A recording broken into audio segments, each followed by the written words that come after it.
her a call again, and then she just added another phone number to the 13-year-old grandson who's possibly with the daughter. Step out with this. 2412. Veteran crisis hotline's calling in, so they have a female veteran off her medication. She's at work to Safe Haven. Detective 12, take a check that one out. 6 1 bullet, 2 point start, take a shot.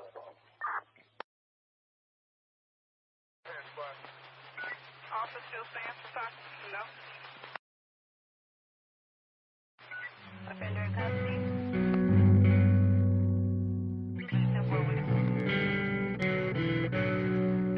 Anyone else close by this first, let me know. Stand by, I'll be back. 33. 33. I'm going to supervise that now, and I have a case report with the rest of that.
Good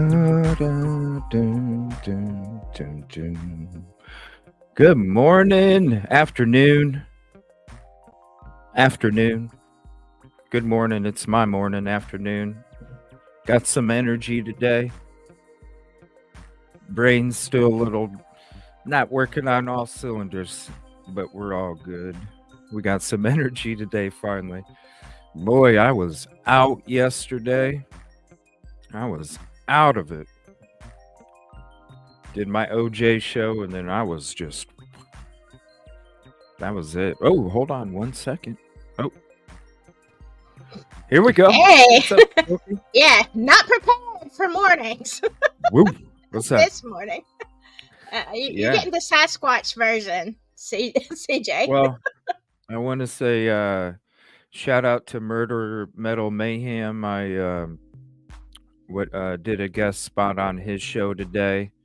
And so I had to be up at like 7:30 this morning. Sleep was all over the place yesterday. I think I couldn't. I laid in bed. Well, not bed, but I laid there. Oh my gosh, it had to be from.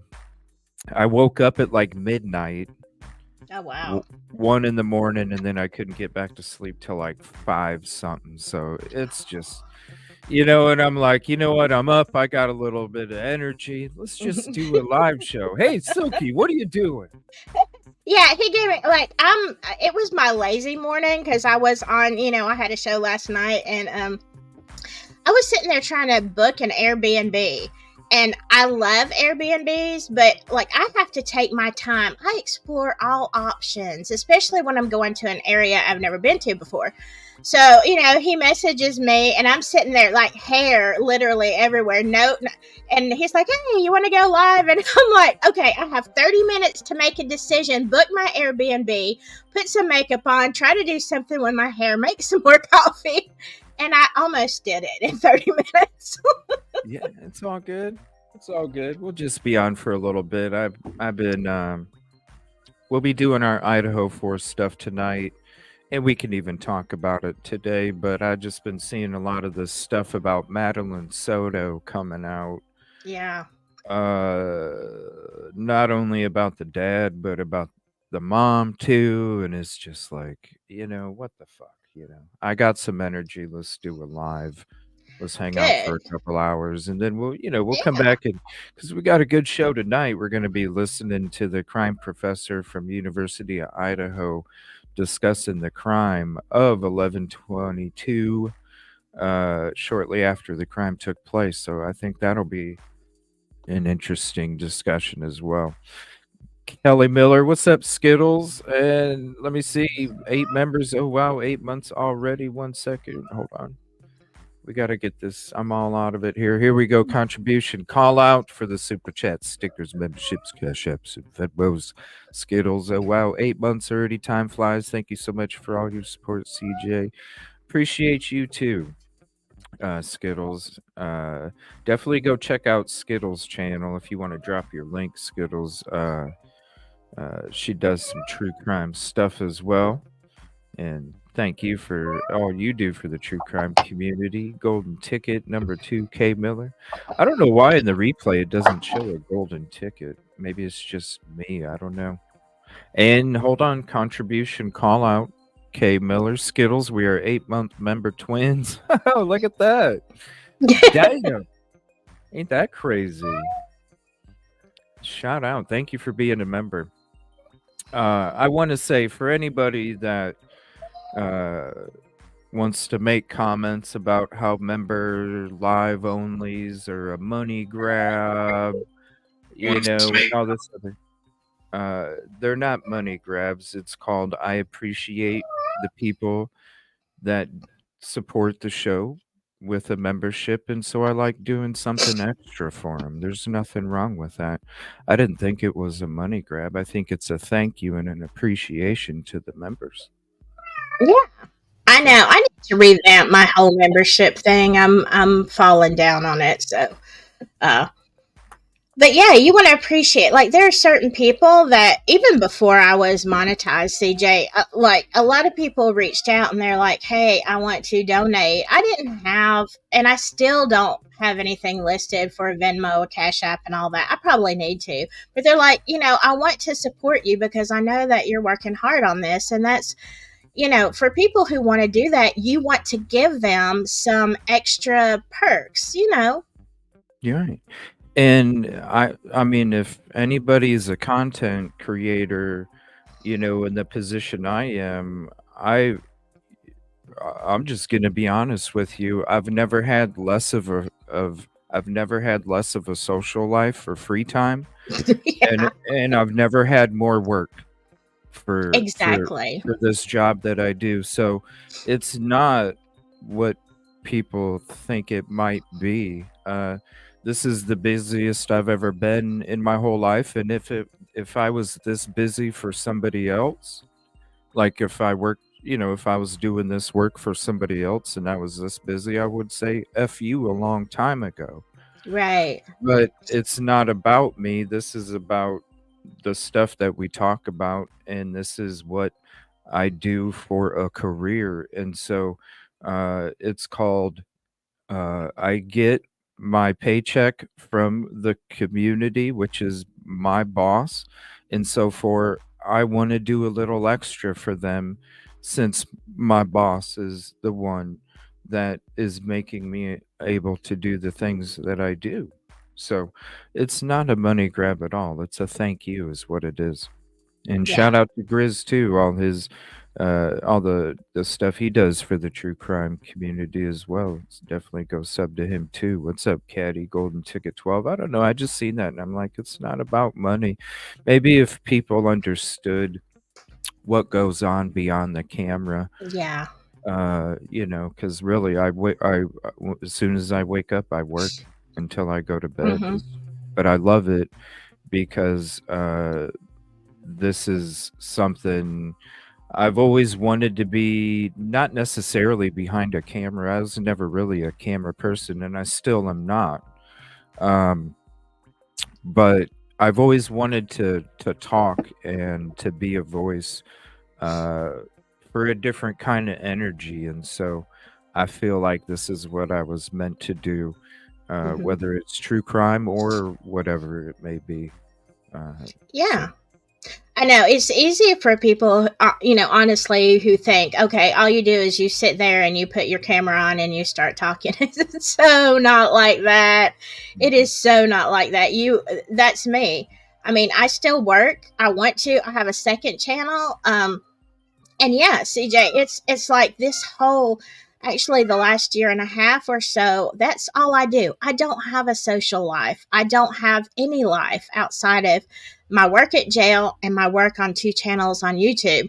And I mean, I was kind of freaking out too because my daughter is about to, like, she's been my life. My sons are older, but she's been my life, and now I realize she's going to graduate in a couple months, and she's like, Mom, I'm leaving, what are you going to do? And I'm like, holy crap, I don't know, what am I going to do? Like, I need to get out there and I need to have Oh, it'll hit you. relationships or something. Like, I Shit, I'm can't. telling you right now, that's a depression in its own when Mm-hmm. they grow up and you don't have to worry about homework, you don't have to worry about recitals, you don't have to worry about performances, you don't have to worry about traveling to here for this competition and Right. all of these different things, and then it's its own depression once.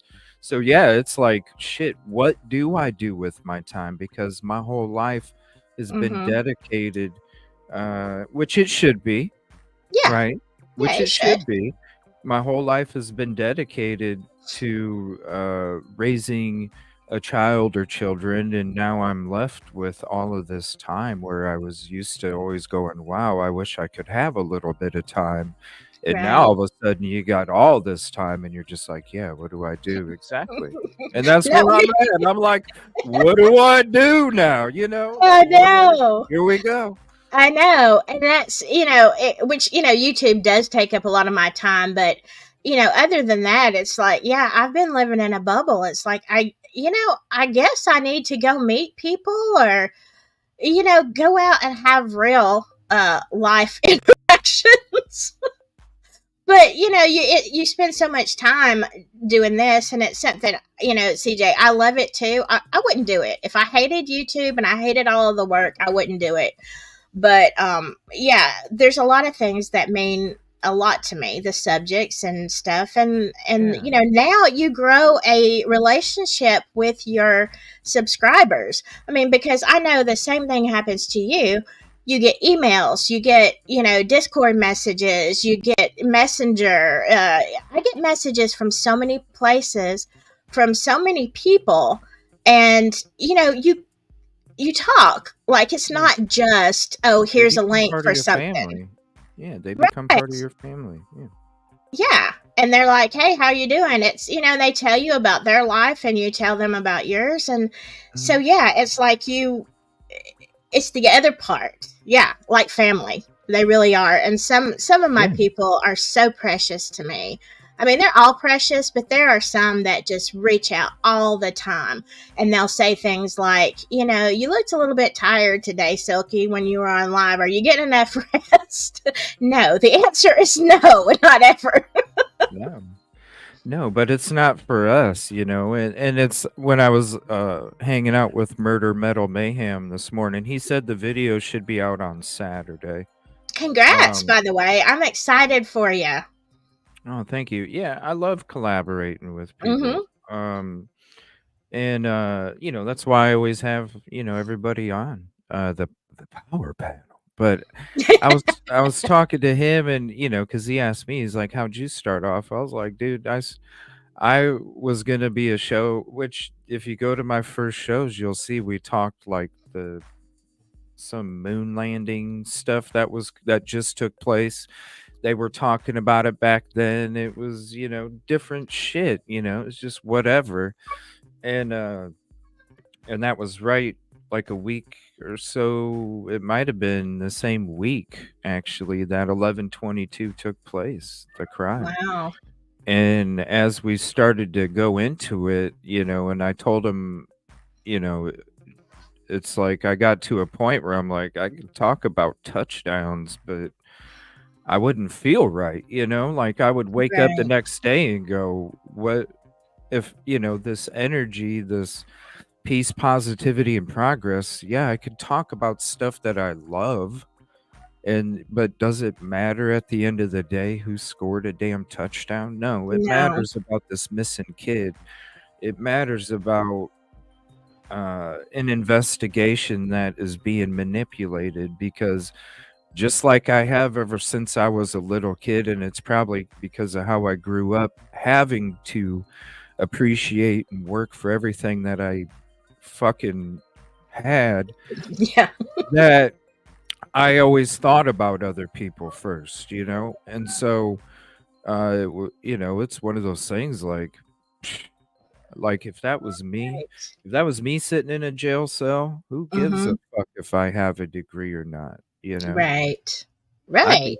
I'd be thanking that person, because who knows? Any one of us could be in any one of these positions, whether it's a missing person or somebody that's behind a jail cell or somebody Yeah. that was unalived, any of Yeah. us. What's up, Yeah. typical lady?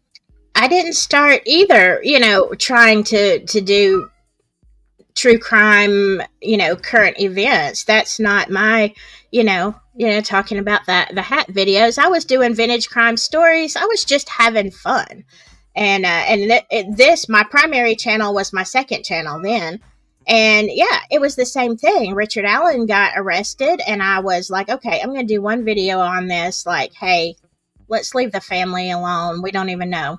Mhm. And it all of a sudden you get sucked into real people, real lives, real pain at that time. And I'm like, I looked at my vintage. I still, if it was just me, I would just do vintage videos.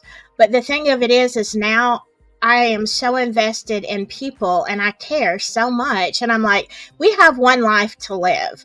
I want to Yeah, make mine count, and I want to be an advocate, you right. know? Yeah, So because they're there you not go. here very long. When I'm a documentary nut, and I watch a lot of documentaries about space too. And when you Yeah, think about how long all these planets have been supposedly been around, and how long the lifespan is of a human, yo, right. we're just a little, just like we're a speck of dust, we're a speck of time, Mm-hmm. and I believe that we are each individual own soul, and that's our energy, and energy gets transferred. And I believe that we were blessed with the gift of having energy transferred of our soul from wherever it was before into this beautiful house that we have and we call life. And so why not try Right. and celebrate that, together. So Exactly. Exactly. And yeah, and make a difference. Make a difference. That's my whole thing. And so, my other channel really doesn't make a difference. But it's fun. It's a pressure valve for me. But that's the thing, CJ. Let's do something important. And that's why I don't get into the creator drama. I don't compete with any other creator. There are some that I cannot stand. There are some that I absolutely adore. I don't compete with anybody but myself. It's like I look at my stuff and I'm like, you have got to do better. You've got to do better. You could have done this better. You could have done that better. And that's my competition. yeah, I'm my own competition, Hmm. because I know ain't nobody outworking me, maybe. No, I'm just saying, maybe I'm not the first, or maybe I'm not the biggest, or I'm not the best, but I know ain't nobody outworking my ass. Yeah. I know that. I know I'm in the gym first, and I know I'm the last one to leave. I know that. What's up, Yeah. Rosie? How you doing? Hey, how Hey, are you? Rosie. How are you all? Thank you. Good. Just doing a last minute live here. Thank you for hopping in. What's up, Mark and Betty? Everybody else? Uh, yeah, it's constant when it comes to. That's why it's about. I don't know. I'm just an energy person, regardless. When it comes to that shit, so that's why there's the big heart and the big boot, because it is all about energy. Because I'm not about. We got this atmosphere. It's nice and strong. You start letting some toxic gases come in, and it starts ripping holes. Talking about toxic gases, we'll Yeah. get off on something It else. starts ripping holes in your atmosphere. Next thing you know, you end up like Mars. Yeah. You don't have one. Don't be like Mars. Don't be like Mars. No. Don't be like Mars. Be like Earth. Hey, Rosie, what time is it over where you're at? A little after 7 p.m. Oh, wow. Okay. Well, that's not, I mean, it's bad, but it's not, I mean, it's not bad for you, but it's not that bad of a time difference. I haven't had enough coffee. I'll just shut up now. No, Hey, I I don't ha- Here's the 7 p.m. It's like 7 hours ahead. I haven't had enough Okay. coffee either, Silky, but mine's still cold. Mine's cold though, because it was made, at like 7:38 this morning. Yeah. So at least your coffee's probably warm. It is, but it sits here like I can drink you know, room temperature coffee all day if I made it. And I had my first cup probably about 6 this morning, and then I got, all carried away in the Airbnb and doing other stuff. And so, yeah, I wasn't even focusing on living except I was just planning a trip, sitting back there, looking all Sasquatchy, hair everywhere. It's like, oh, okay. Yeah, All right, let's get together. Pull it together. surprise. I even surprised and invited Rosie too. Yeah, Uh, that's great. and you too, Golf, if you want to join. And I want to say, and I wish I would have been up last night, because I want to say shout out to Once Upon a True Crime for showing some of the videos that we've been going into, uncovering the cover with all the stuff that we've been kind of going in through and exploring when it comes to not only the fraternities and the church and stuff. and Pebbles and the people on panel. I watched the episode this morning as I was getting ready, and I just want to say thank you to Tommy and his community because it's just nothing but beautiful from over there. Other than the dumb comments about my members live being a money grab. No, for real, because that's Yeah. kind of it's like no, if you understood how hard you know we Yeah. work and what it really means is it's an appreciation.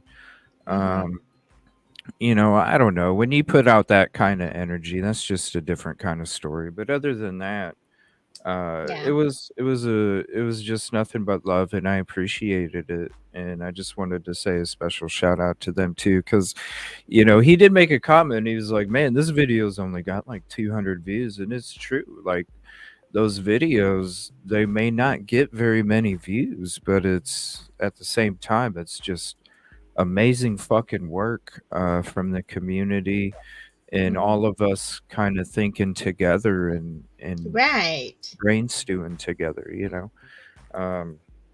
like Murder Metal Mayhem was actually watching the video of some of those videos too, and he asked me some questions about it when I was on his show, and I was like, yeah, I was doing work on something else, wasn't even about Sigma Chi, and I look up and I see this emblem, and I'm like, what? And then all of a sudden, it just was like I had so many questions because then so many things made sense, and so as we Right. start to get through it, it's true. Like there's a lot of things that people don't realize that are taking place, I think.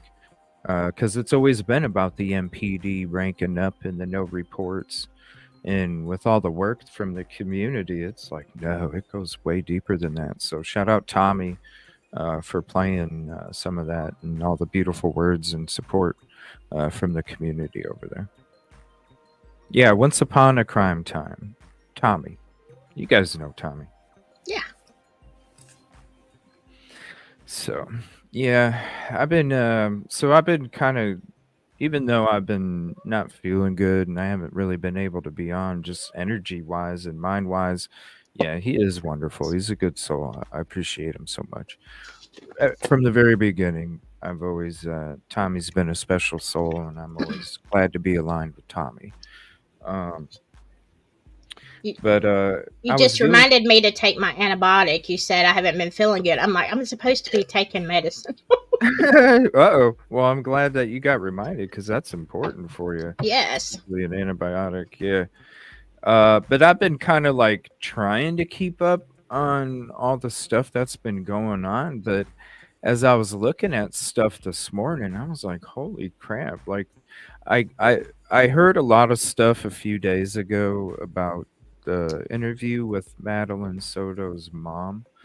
Kind of like the timeline stuff not matching up, and they're wondering if she was pretending to be her in the footage and all this other stuff, and how the timelines didn't match up. And now it's like, is she this innocent when it comes to all this? Is she really part of it too? And it's like, I know that social media is getting louder and louder, and I know it's the availability stretches more and more each minute. But damn, like just in the last couple weeks, it's like parents one after another. It's just popping off left and right. Like, it used to be another unfortunate situation. It used to be these school shootings popping off left and right, and it almost seems like we're not hearing about those anymore. It's these parents that are doing stuff with or to or allowing things with children, and I just don't. What the fuck? Yeah. It's an epidemic. When I think, when I was talking to Meowsdong last night on my live. Great live, by the way. Thank you. I love Meow. She's a great human. Anyway, and we differ. me and me out a lot on, she's, very by the book, what's in black and white. And I am the one who's gonna like go off on a tangent and a rabbit hole. But after you really start looking and you really start investigating, there is a huge epidemic of missing children, and the moving of place from place to place of children. I don't know what I can say always. I don't want to get you flagged. I did that to myself last night. So, Initials. Your initials. yeah. So anyway, but there is a huge problem, and we were talking about what people traffic, and it's become not as much substances as other things, and it's horrifying. It's horrifying, and then it's like everybody has lost their minds. There's so much abuse. I mean, has there always been this much abuse to children, and we just didn't know it? Well, yeah. I mean, I don't. Well, no. I think it's both. I think because I mean, I remember you had to be home before. I remember Jacob Wetterling. I remember, having to be home, making sure you tell people where you're going. If anybody remembers Jacob Wetterling, it was a huge problem in the Midwest, and so I'm sure all that stuff did take place, but here's the difference. Back then, they had to drive or walk somewhere. Nowadays, with the social media and technology, they don't have to fucking go nowhere. They could be sitting at their computer, and instead of doing work for a true crime show, they're looking up back doors and trying to meet fucking people pretending to be somebody else. Right. Back then they actually had to like drive and walk somewhere, or that's or true. be a friend. It's more convenient now, in a way. Yeah. Oh yeah.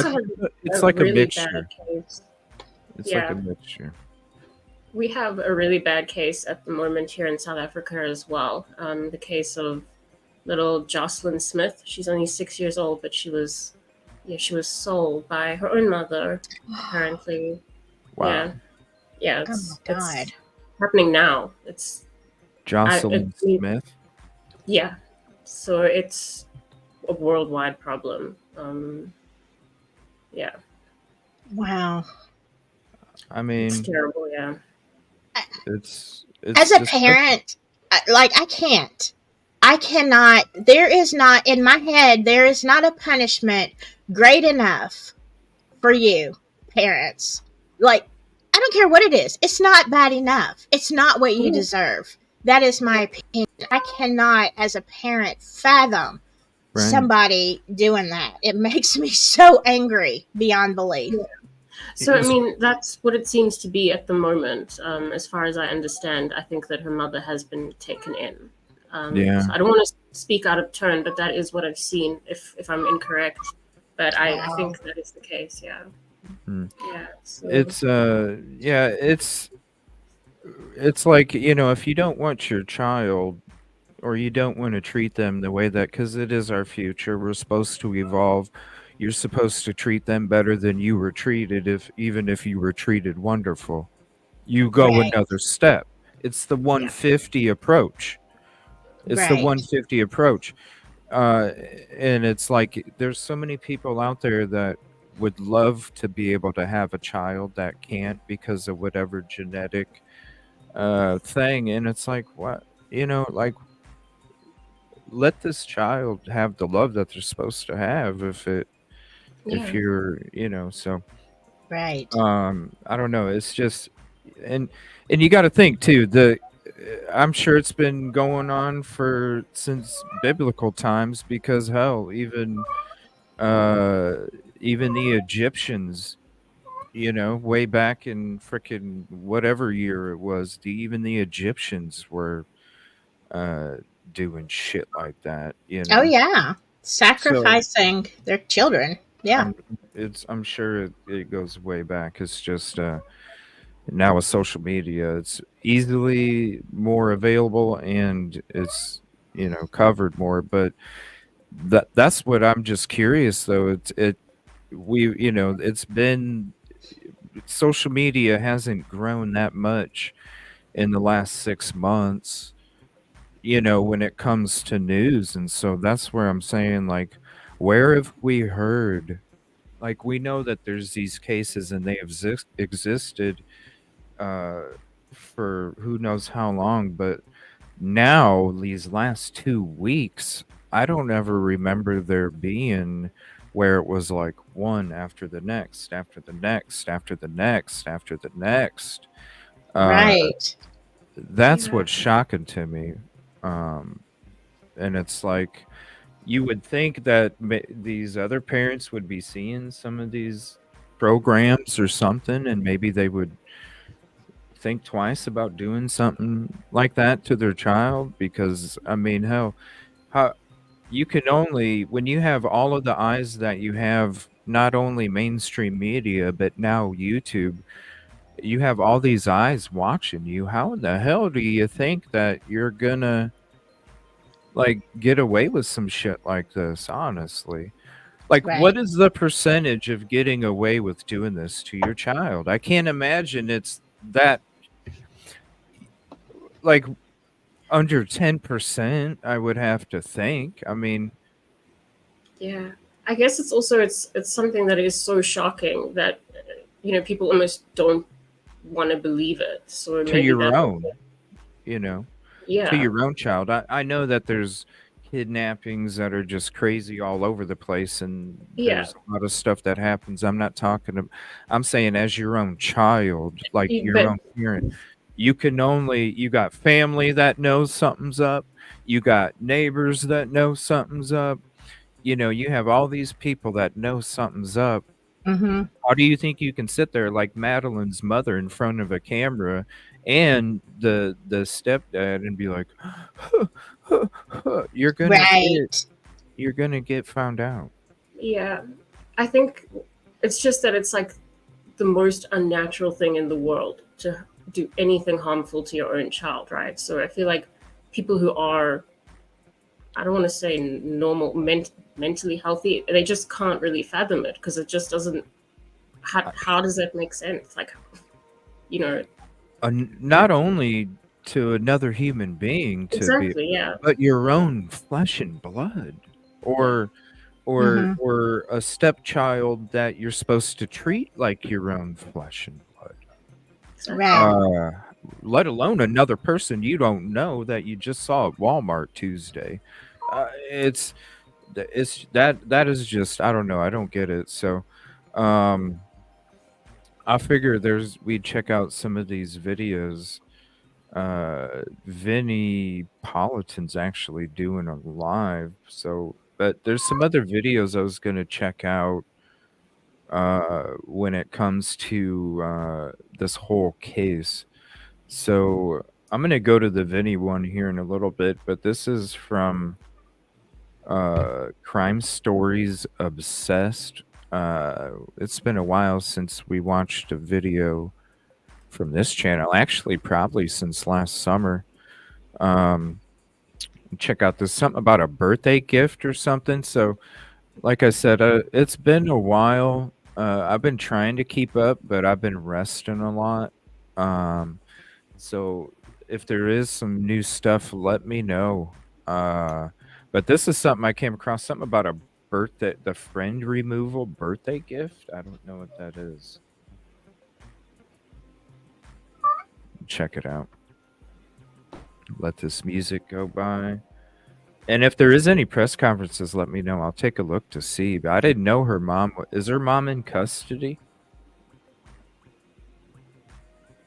So this is Stephen Stern's Facebook page. And if you probably have been following this case, then you'll know that the young girl, Madeline Soto, went missing. She lived with her mother. She lived with her mother's partner, Stephen Stern's, this man here. Not long after she went missing, both parents spoke to the media and sounded terrible. The stories didn't seem to match up. Then they changed. It was all a bit crazy, and Stephen Stearns was arrested. Madeline was found, and now As far as we're aware, the mother has not been arrested, but there are many questions over whether or not she was involved, whether she... Yeah, let me know, because this just came out like an hour ago, so let me know if she was. But I don't know. I was gonna watch her interview too, because what's the timeline that's not making sense? I know she said that she was seen on like a church video or something like that. I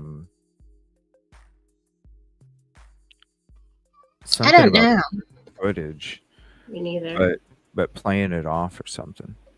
she did anything, I don't know. whether she helped to cover it up, and what involvement she actually had. Through strange things that occurred during the media interview where she was shaking, the story changed.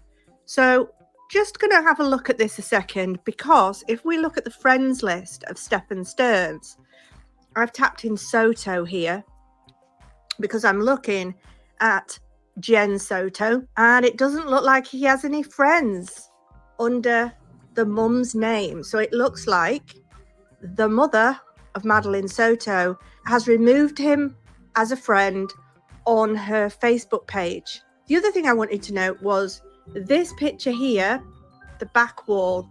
It's got like a diamond in the sky. Now, if you look at the picture of Madeline here at her birthday, so this is the day before she disappeared, and she has a small bag here, a little blue bag, and she's had a gift in there, and now I'm guessing that it's probably jewelry because it's only a very small bag. And then she's got this necklace here, which is like a long diamondy kind of shape.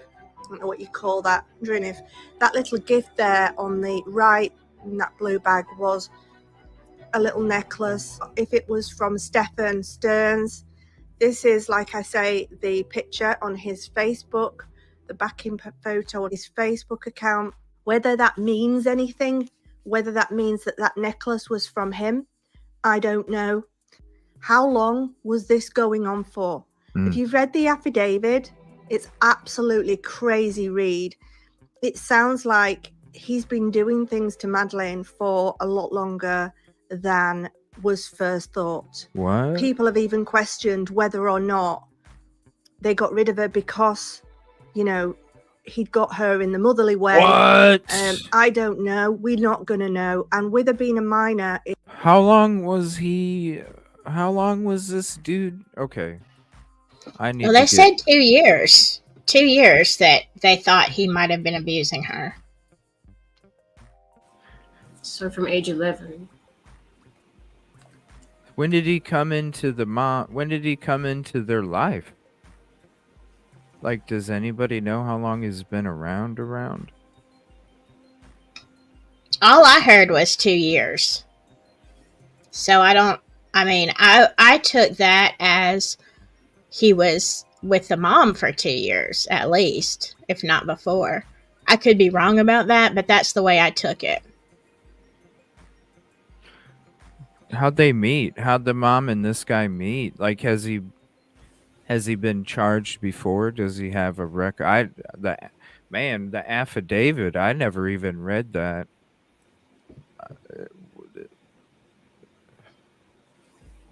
I didn't either. I couldn't find it, but I heard it was terrible. That's what they just said too. It's been doing it for at least 2 years. Because they did the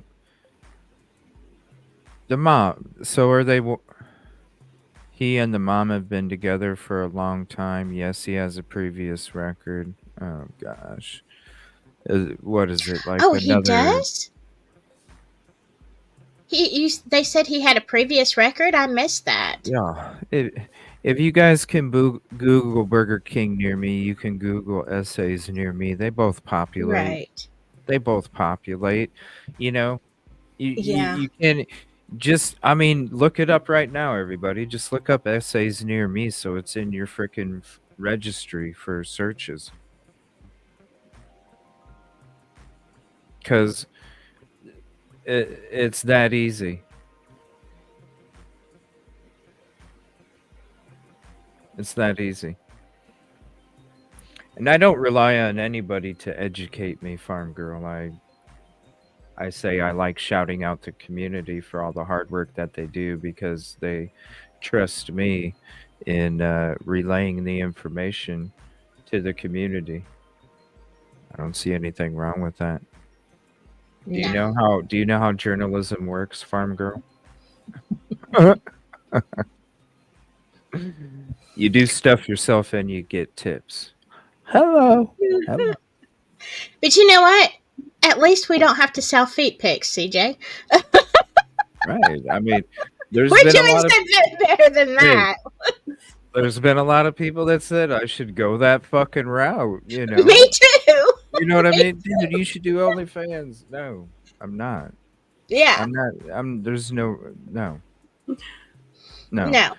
If it was about that, then I probably would have one of those. You know what I'm saying? If it was about that, it's not. It's so I don't go about it like that. It's just not. Yeah, I know. That's what people have said. Do OnlyFans, do feet pics, whatever. Like, no. Like, look, I work a job. I freaking work a job. And 2 YouTube channels, so, bite me. Yeah. And if you can get help from people who you have a relationship with, you're actually talking to these people and interacting. It's not just words on a screen. And they want to give you a tip and they want to say, hey, look into this, or look, I came across this, and they want to email you or they want to Discord you and say that, look, that is a friendship right there. And then we all talk about it. I mean, that's why I'm trying to do these critical questions as well, because I just want people to feel, heard. Right. Yeah. I mean, It's true. Kelly Miller. Ain't nothing wrong with feet pics.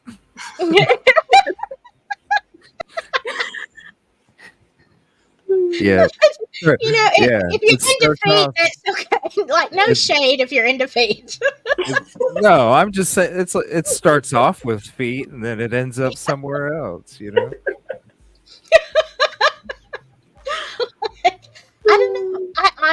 I worked with a guy in this last year that, he said, I know this is off subject, but speaking of, he was saying he does this. He was like I was complaining like, oh my God, this bill came up, whatever. And we worked together and he's like, well, do feet pics. I thought he was like kidding. He was a broker on the side making way more money just brokering. It wasn't his feet. I'm like, where do you get all these feet? He said, somebody comes over to my house and I'll ask them, I'll just say like, hey, put this Dr. Pepper can in between your feet and hold it for me. He takes a picture. I'm like, what kind of people buy these pictures? Whoa.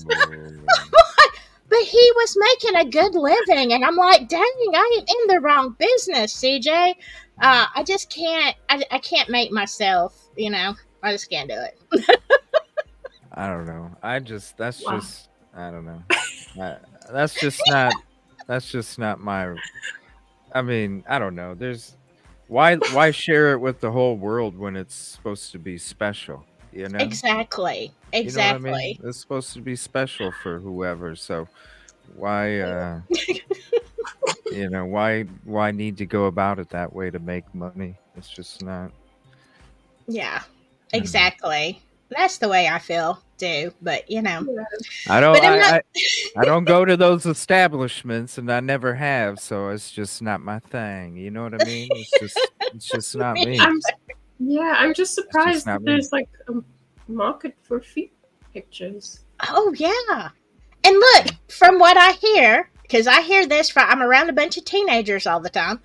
Apparently, I'm thinking like you have to have very beautiful, extraordinary feet. No, apparently some people like gnarly, dirty, whatever kind of feet. And I'm like, ugh, I can't with y'all. I don't know. To each his own. If you are a foot person, I'm not casting shade. I'm just saying it's not for me. Tomato, you know what I mean? That's just whatever floats. But yeah, I didn't know this dude had a record. I wonder if the mom uh knew about it. I mean, how do you not? I would think that the mom would have did her own background. Hell, when I was dating back then, I even if they came up cool, it took a while before I even brought them around, let alone Yeah, have them live in Yeah. the fucking house. So exactly. I have to go. The mom had to have known something, especially if he had a previous record. Did he do what? Does he go by his middle name and that's how he gets around people not being able to search his shit good enough or what? Like what's the story with this guy and the mom? Did the mom she had to have known. She had to have. Yeah. You know, I don't believe, especially like if it had just happened and it was a brand new situation and like she hadn't caught up yet, but for 2 years and he had this on his phone and it was ongoing. Yeah, heck yeah, she knew. I don't believe that she didn't. I think that something in her gut had to say something ain't right here. Yeah. I Especially mean, yeah, even because oh go ahead. no, sorry. Well, I'm just saying, like, even if she had to have had like an instinct to at least, even if she didn't check, there had to have been something suspicious, right? I mean, Yeah. Like you're being yeah, like even as a parent like you're being kind of too friendly. You know, like there's something that uh you would think that would throw her off or something. I don't know. And if the timeline and all if all this stuff's not making sense, did she have a part in it? You know, cuz I don't know. well, that's the thing I was wondering. I don't know a lot about this case. I've gotten a lot of requests for it, so I wanted to look into it. But um, what does it mean if her daughter didn't really feel comfortable confiding in her about it?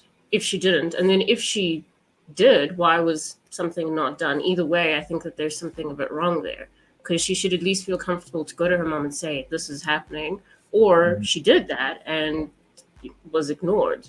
Both are not good, I think. Mm.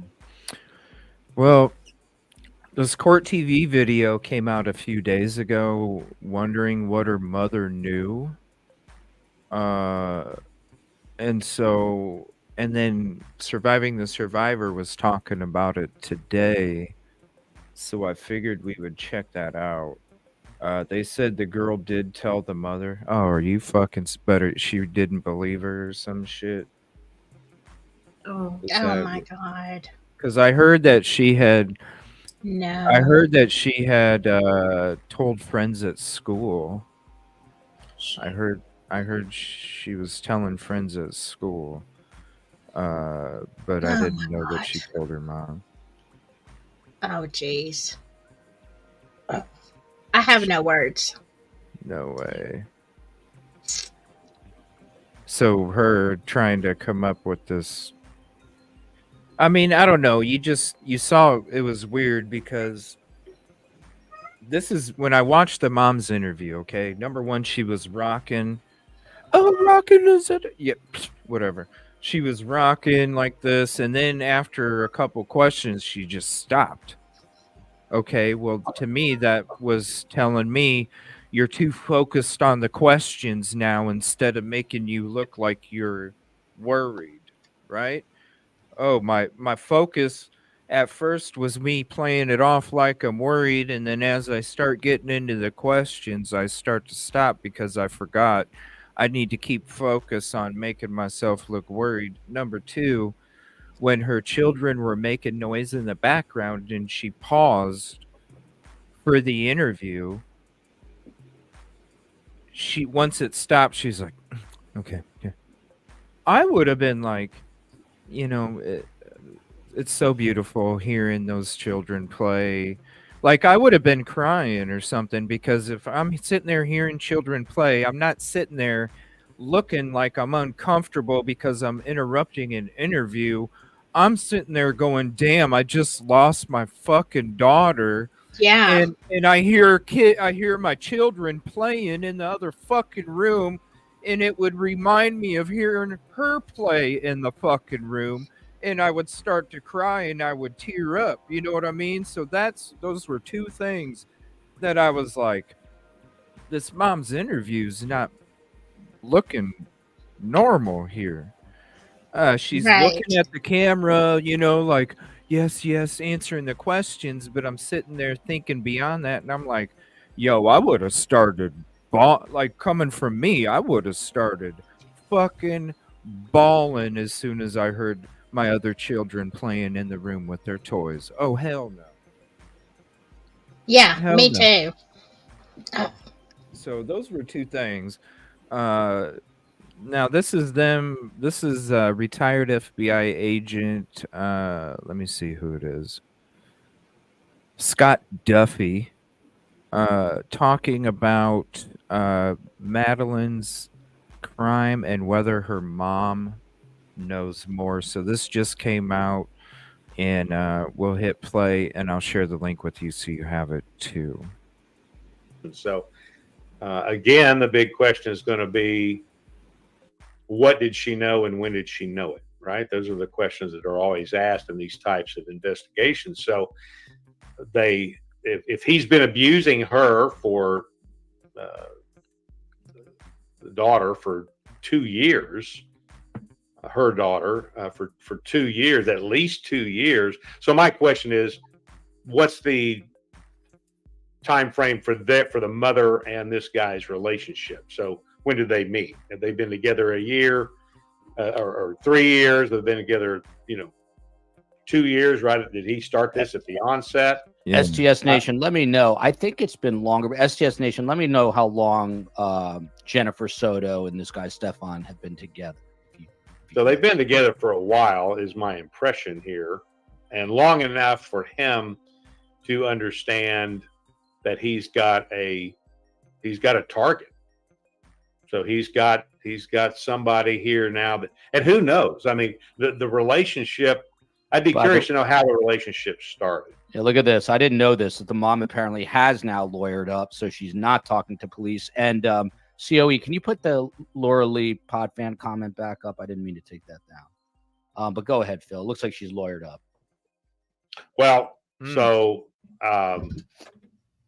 lawyer. If she in fact has done that, she's, I guess, made a decision that she wants to be a suspect. So it'd be, and I would be interested to know the setting. I mean, if it were me, this would have been a non-custodial interview and brought in. You tell her up front, you're not under arrest, you're not in custody, you're free to leave, and get that anxiety level down, and then begin the interview. And I know how I would begin an interview like this, and so I don't know what they did. There is a possibility, of course, that they got her in there, and it maybe was. I mean, who knows? I don't want to. Whoa! So he was abusing her too. The dad was abusing the mother as well, Mary? Well, it wouldn't surprise me, but I don't know. And this dude worked for Disney, I heard. Was he playing fucking Donald Duck? I mean, what? I saw that earlier because I'm like, okay, if you want to go down the rabbit hole, there's a lot of Disney related problems, and yeah, but right. Yeah, but I mean, I saw that and I'm like, well, if he was working at Disney, he had access not only to her, but how many other kids? Mm-hmm. How many?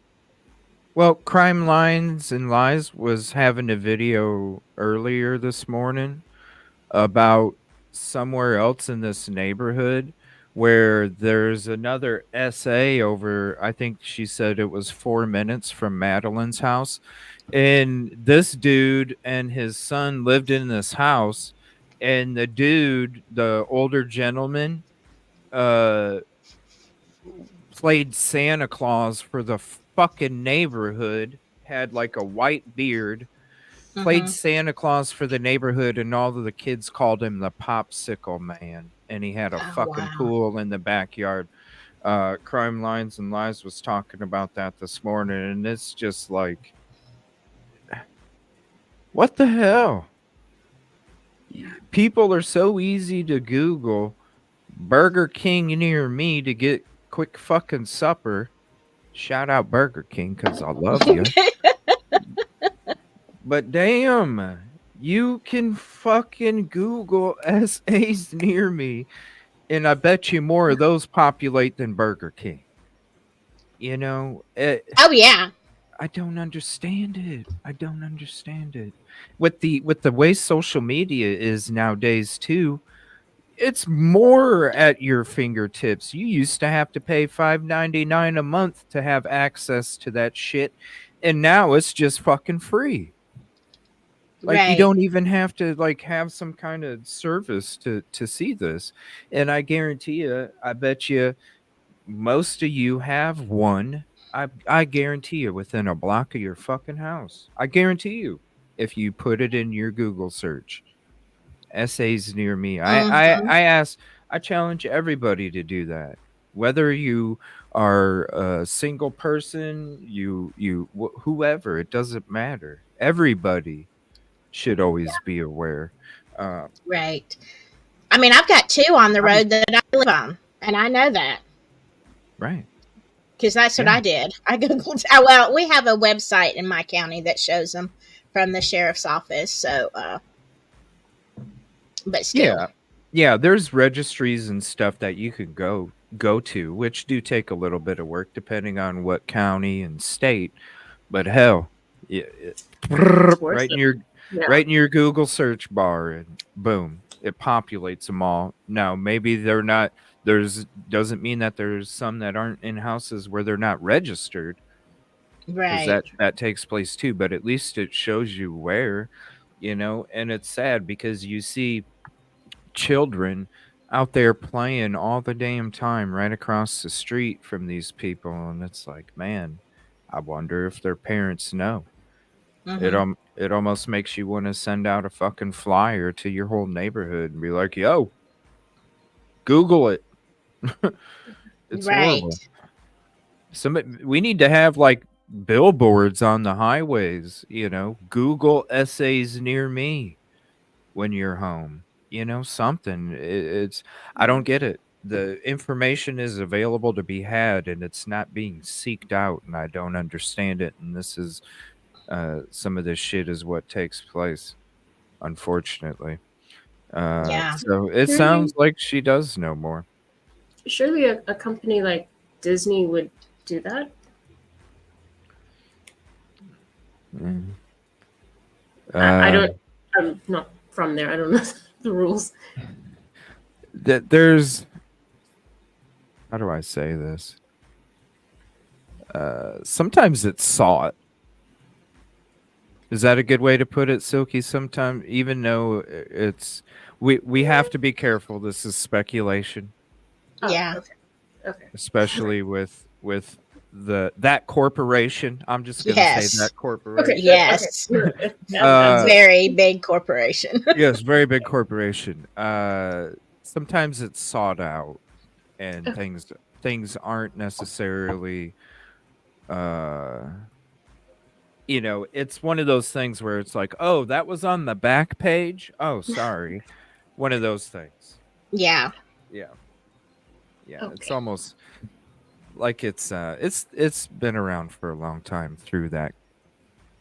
You even look up the Nick channel. If anybody's an 80s kid, you look up the Nick channel. Same thing. Same thing Mm-hmm. when it comes to the crimes against children. Uh, and you look at, the Mickey hat, and you look at, you look at the Nick TV, and you kind of see how it's almost like a breeding ground for these people, and they're given secret access uh, because people above them are sick fuckers like they are. Yeah. Well, I mean, you think about it, and even in my profession in nursing, a lot of people seek out that profession because they have a pill problem and they know they're going to have access. So you have to realize that people who are bent in this direction, they're going to seek out employment and stuff at places like this. Well, they're all part of social groups, and so when one person's like, "Yo, I get to play fucking Mickey, Jim." Yeah. Yo, maybe I should go apply there too, and I can hand out popsicles. Yeah. It's one of those, and then you got it's all connected stuff. It's all connected stuff. But yeah, so it seems like she knows more. I've seen this guy around, this Scott Duffy. I'm not sure when did the mom get lawyered up? Does anybody know when the mom lawyered up? It had to be this weekend then, because yeah, I don't know what I would do, Skittles. I'd be plotting for sure. I don't know. It'd be tough. Yeah, I'm still trying to catch up on this case because I've been, neck deep in Delphi. But Yeah. yeah, so I didn't know some of this stuff. Hey, we're learning together. Yeah. Yeah, let me know if anybody knows when she lawyered up. I wonder if it was this weekend after everybody started questioning her timelines and her interview. And I'll show you the interview too here. These are just a couple shorter clips from this show talking about it, and then we'll go through the mom's interview, and I'll show you some different things here. Speculate, but who knows? There may have been something said or done Right in the course of that interview that caused her to do what if she in fact did this lawyering up. So when she's lawyers up, what's up, SN? I can only think of one time in a non-custodial interview where someone actually said, "I want a lawyer."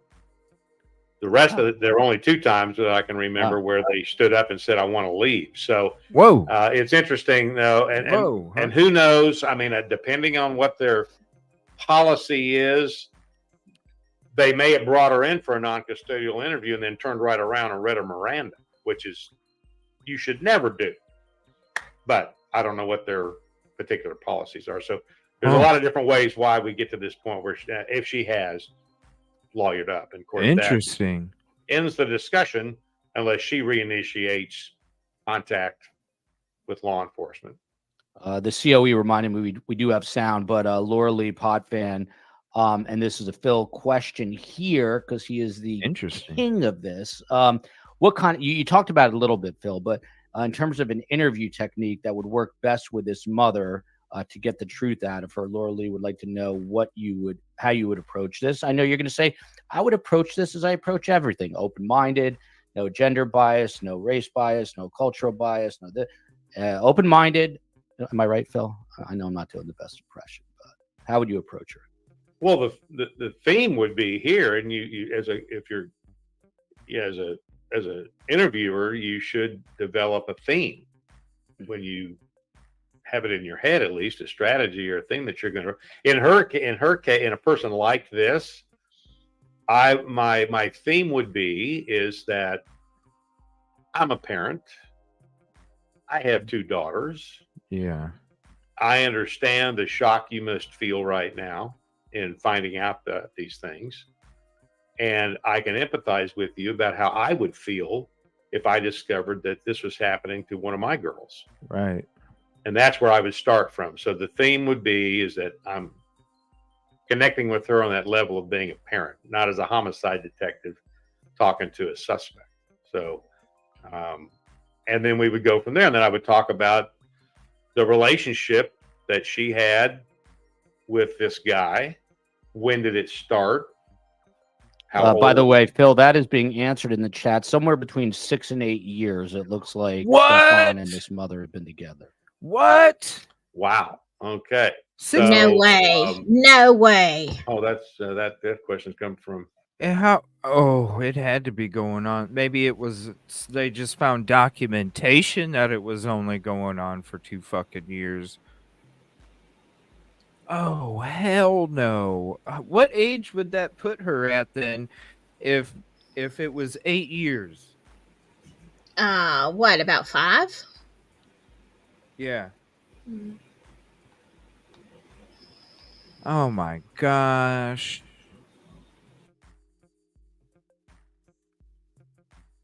No way. Hello, Abby. How you doing, daughter? Yeah, there's Abby. Look, and I guess she has a new baby, Abby, because she has a new #1 STS fan. Oh my god. Yeah. And also her have a niece, Millard Fillmore, named for you, not the president, is watching. Congrats on all of that, Abby. Yeah. Go ahead, Phil. That's pretty groovy.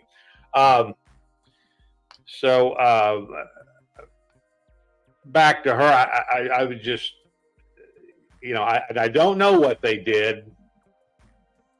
I just don't know what they did. I just know what I would do if it were me. Then I would want to get that background between them. And now if he's been with her for 6 years, so in effect, he's been in the picture for half of her daughter's life. And so then you want to go and determine when did his depraved activity begin. Was he into this stuff before he got with the mother? Is this something that started after? And so there's a lot of stuff here that you could get from the mom, depending on how you approach that interview. If the interview was approached in a manner in which it got aggressive very quickly, then I'm not surprised at all that she has lawyered up, because it sounds like you're talking to her as though she's a suspect, and she picked up on that. So I don't know, but yeah, probably. I just know I would do it in a with the theme of connecting with her on that level as a parent, and then kind of go from there. By the way, Flinch Files says the biological dad and the stepmom are involved with Madeline. They just want to remain private as they're devastated, which is understandable. This is Stefan Stern. So after she went missing and prior to his arrest, he decided to do some TV interviews. I played these yesterday, but we didn't get these two guys' reaction. So let's watch this interview, and then we'll get Scott's take and Phil's take. Yeah, and that's how we approach it too, Mary, at first. And it's not the first time, where this looks like it's the direction going in that direction, I'll say. Because, yeah, of course, you have to, yes, the mom, you're always going to automatically think, or a dad, whoever it may be, you're always going to think that they're not going to have anything to do with it. And then certain things come out and it's like, okay, I think it's a little different, on this one. And so not saying that this isn't, or that is not part, or could be, which, it could be. It's just the way that it's looking like, oof. I would hope that I would hope that somehow the dude somehow camouflaged his past and people, something, right, for this shit to happen. Because I would hope that another parent wouldn't be allowing this fucking shit or not doing their job as a parent to make sure that their child isn't around this. I would hope. Right. But shit, man. When it starts to look when it starts to look a certain when it's looking more like a hot dog and not a steak, you can't. It's a steak. It's kind of hard. Right. It's what it's looking like, unfortunately. I mean, because really, whether it was police going at her a certain way with questioning that made her say, "Hey, I want a lawyer," or whether it was whatever it was, the fact that she stood up and was like, "Yo, I want a lawyer," that right there. And really, if you, I'm gonna go back to that interview where she did. I would have been bawling my fucking eyes out hearing those children playing while it was interrupting the interview. There's no way I could have kept myself together like she did. She looked more annoyed that she was having to wait for them to be quiet than she did about missing her child that was gone and hearing her play in the room that she used to play in, that the noise is coming from. Yeah, you know, at the absolutely. time. So Yeah. I don't know. It's I don't get it. I don't get it. It doesn't make sense. On what they see and hear in this soundbite. We don't know where she can be, and we're scared. We just want her home. Are you, in a sense, blaming yourself? It's hard not to. Why? I dropped her off early. I could have waited longer. She looked okay. She was walking towards the school when I saw her. It was like any other day, so I went on with my day. It's hard not to blame myself. Yeah, he looks like he's lying to me. Yeah, because it's like President Green. You hear all this stuff, but where's the byproduct of the emotion? Right. You okay, so what? You don't have to shed a tear, but you'll see eyes water up. That dude to me looks like he, right before he came outside, rubbed his fucking eyes real quick and then walked out there and thought about when he was a little kid and only had one shoe one time. You know, like, Yeah. come on, bro. Just like President Green. But he messes with his glasses, but you never see anything. You don't see the byproduct of the emotion that's being displayed. Right. It would be beautiful if people could have explosive with no sense behind it, right? So Right. yeah. Yeah. I mean, you can't have one without the other. Fee, your reaction to seeing this? Yeah, I mean, I love interviews like this that you really can try to pull some information. Knowing what we know now and looking back, you could probably put things. He's very good with the we. So they're just the very first. Yeah, because in that interview she said we. In that interview she said we, and then she changed it to him. Yes. I caught that. Interesting. Yeah, she had to have. What's up, Carol? CJ, I seen court papers stating he was charged with. Is that? Oh, hell no. On her damn birthday? Is that why they're saying the affidavit was horrible? Oh, wow. Dude. Oh, my God. That's why it just makes me sick when there's people that will be like, but they're such a good person. Motherfucker. You know? Right. Motherfucker. That's why I don't.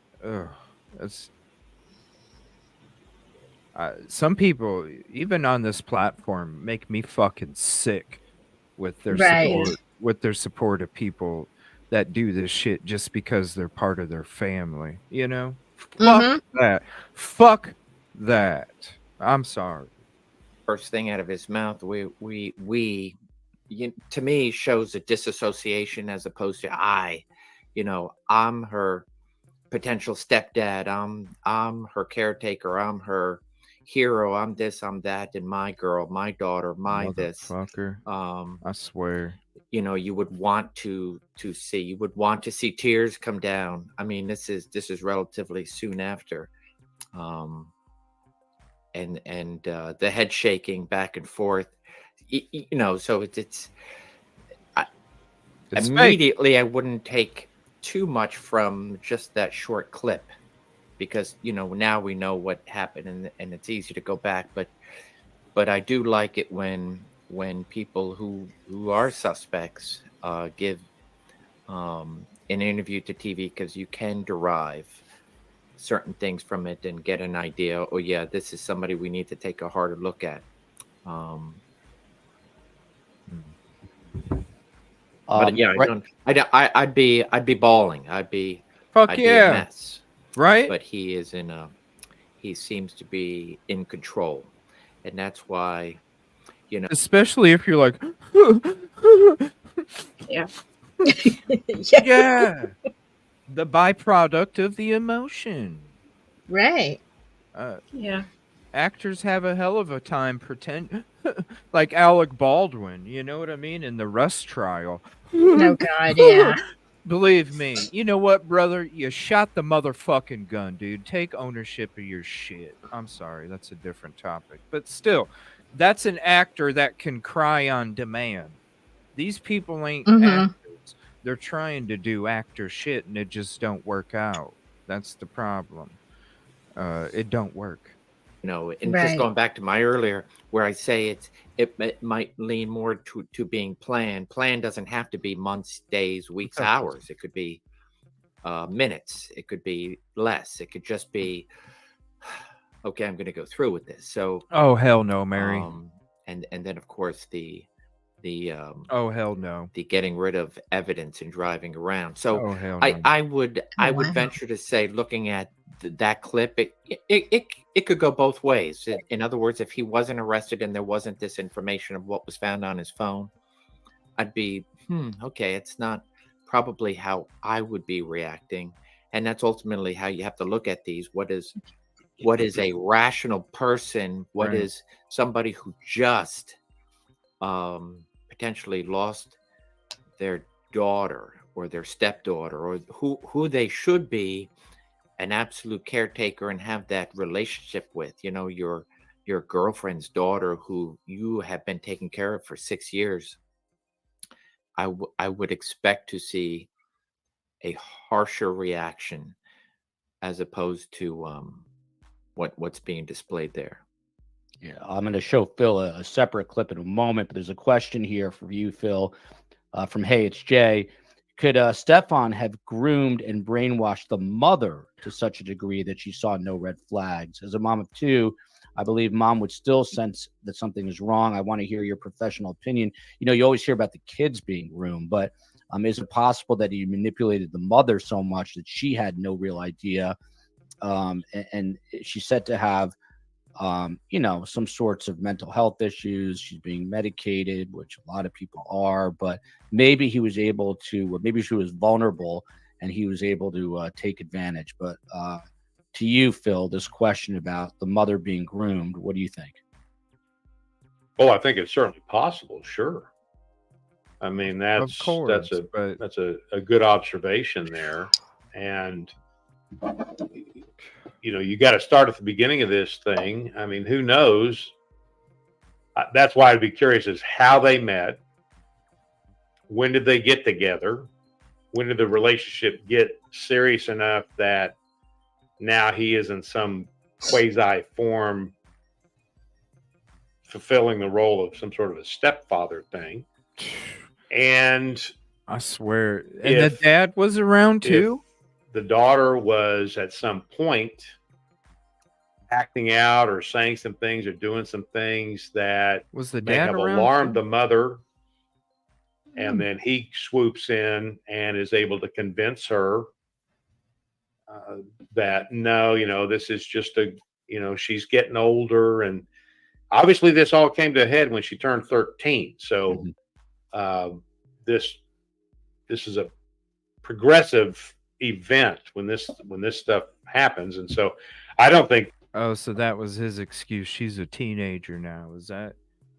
No. She's still underage. Hello. Yeah. They always have to have some kind of justification. Like me and Murder Metal Mayhem were talking about the church and how I think maybe even an incel person or group from them could have committed the crime to cleanse the fucking Moscow of the sin. You know what I mean? That's possible. Mm-hmm.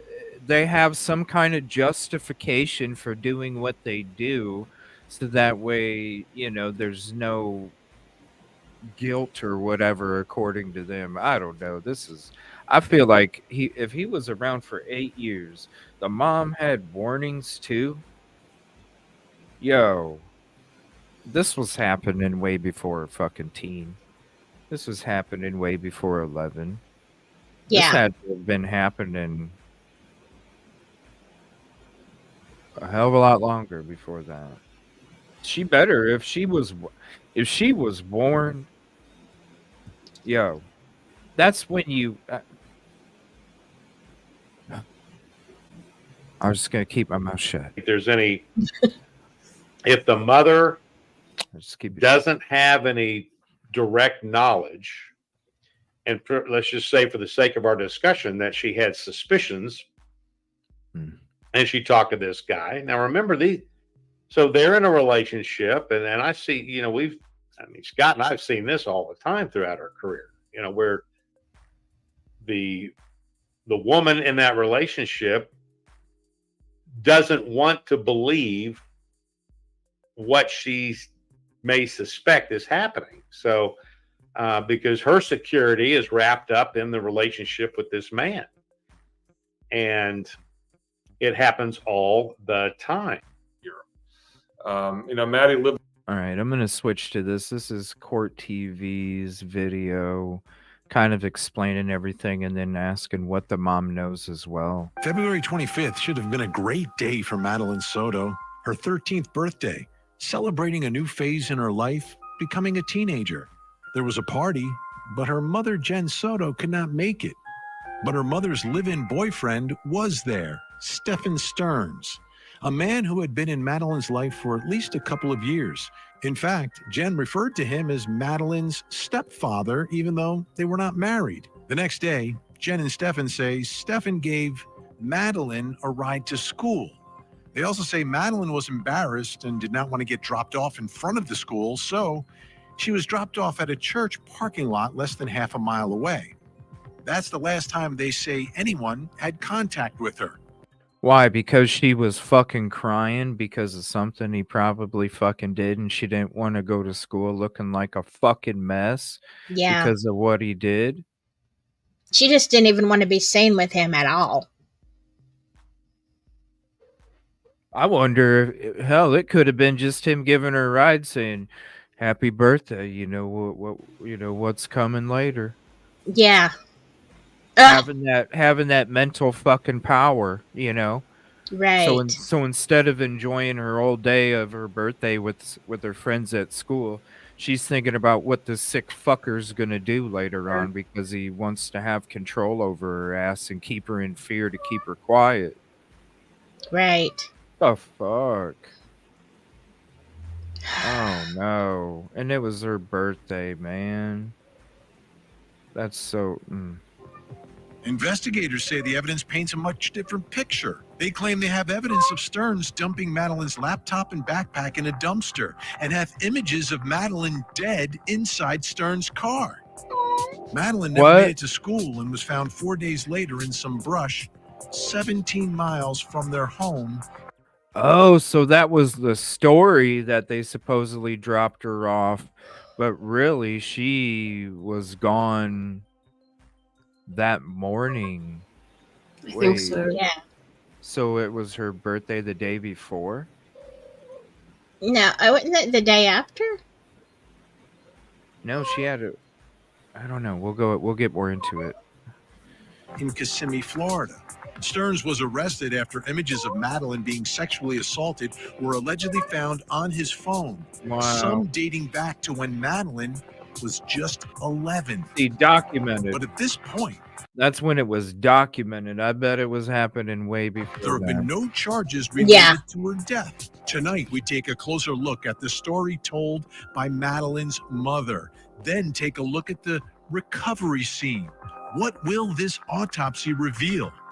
All this as we investigate the tragic life and death of Madeline Soto. I'm Vinnie Politan. Thank you for joining us tonight. It's just not fair. It's not fair what happened to this little girl. It's beyond outrageous. Tough life. She's being tortured.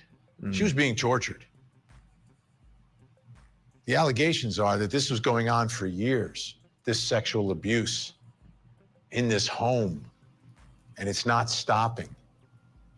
You know, why didn't it stop? Why didn't someone step in? Why didn't anyone know? A lot of questions tonight, but the bottom line to all of this, she only lived to her 13th birthday, and it's not fair what happened to her. Now, let's talk about Mr. Accidental Factory Reset, Stearns over here. I mean, this is the guy. He's in custody now because of what was on his phone. The phone that he accidentally did a factory reset on the day that this little girl disappeared. Like, come on. Does he really think everyone is that stupid? Right. Like, you can't put two and two together? And by the way, how do you accidentally reset your phone? How do you do that? Explain it to me, please. I'd like to understand how that can be done accidentally. But I don't believe in coincidences. I just don't. Most of the time, they do not bear out. You can put pieces together. In all the cases and the trials we cover on Court TV, all these little circumstances, all these facts, you start putting them together and it leads in one direction. And that's what's happening here. And the question is, what happened? What happened to this little girl? When was she murdered? Where was she murdered? How was she murdered? Those questions have not been answered yet publicly. There's an autopsy. Hopefully that autopsy will reveal a lot of that information. And when I say information, I mean evidence, because every piece of information is evidence in this case. Pixie, we get the point that you're saying it was a parrot. That was the interview you watched. I watched a different interview. The mom did more interviews than that. Okay, Pixie? Settle down. I wasn't saying the interview you watched didn't have a parrot. The interview I watched had children playing. Okay. I did see the parrot one. Yeah, I saw that one too. I mean, when you type 7 times, 7 times in between other people messaging something, we get it, Pixie. We get it. We got it the first time. Because this just can't happen without someone being held accountable for what happened to Madeline. Coffee. The other thing that's confusing me tonight. You're getting riled up. Madeline's mother. What's her story? What exactly is her story? What is she saying? What has she said? What does it mean? I don't have a clear picture yet. And obviously she's not talking anymore. Investigators are gathering up their evidence and information, so we don't know everything, but we're going to try to learn a lot more tonight. So let's start with what we know right now about Mom's story. And it begins, let's take a look at the arrest affidavit. This is the arrest of Mr. Accidental Factory Reset. On February 26, 2024, approximately 2,000 hours, Madeline Soto, 13-year-old, was reported missing by her mother. If anybody has this affidavit, will you please send it to me in Discord or any of the other socials that you can send me information? I want to check it out while we're checking this out. The mother advised her daughter's stepfather, Stephen Stearns, picked her up from home and dropped her off at Hunters Creek Middle School. I might have. The mother then went to pick up Madeline from school at dismissal and learned that Madeline never showed up for school. So that's when she finds out. She goes to pick her up at the end of the day. That's when she finds out her daughter is missing. Stepdad dropped her off at school. Now, we know she's spoken publicly because this began as a missing persons case. And when with WFTV 9 down in Orlando on March 5th, or actually a report from WFTV on March 5th. This is interesting. Newly obtained documents show that the girl's mother told deputies on February 26th that she saw her daughter getting dressed for school at 8 a.m. on Monday, and Stearns then took her to school. Okay, more statements from mom there. Now, let's take a listen to a February 27th interview, again by WFTV 9 down in Orlando with Jen Soto. Again, this is her telling her story and the story about what happened here. Let's listen. We dropped her off at school, close to school. She wanted to walk the rest of the way. She was spotted walking by the church, by the middle school on the cameras. They saw her hang out in the parking lot for a little bit and then get up and leave. They didn't see a vehicle or anything else. They just saw her walk away around 9 a.m. heading towards the school, but she never made it. What was the last thing, I guess, the conversation that you two had, you and your daughter? We spoke about her birthday party. She had a birthday party on Sunday. She had a great time. I couldn't make it because I was working, but she had an amazing time. She was so happy with all her gifts. Oh, we already moved on from it, Tiffany. I already gave the parrot 150 and I could give no more. So I could give no more. I gave a t-shirt with a parrot. So I had to get the boot out and boot the parrot. Sorry. No parrot. I told her good night and yeah, that was it. I was the one who took her to school in the morning. That was my partner. But yeah, in my heart, I feel like somebody took her. This isn't like her to just pick up and run away. Why did they cut that out? Spoke about her birthday party. She had saw her walk away around 9 a.m. heading towards the school, but she never made it. What was the last thing, I guess, the conversation that you two had, you and your daughter? We spoke about her birthday party. She had a birthday party on Sunday. She had a great time. I couldn't make it because I was working, but she had an amazing time. She was so happy with all her gifts. I told her good night and yeah, that was it. Where's the emotion? I was the one who took her to school in the morning. That was my partner. Exactly. But yeah, in my heart, See, they clipped out where there's a bunch of noise, and you.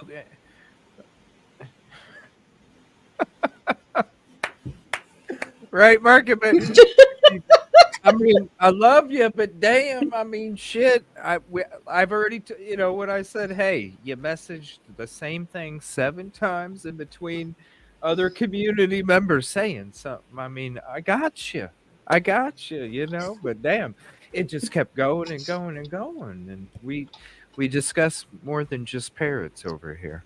I'm gonna make a meme for you, CJ and the parrot man. No parrots. Yeah, I should get one of those little,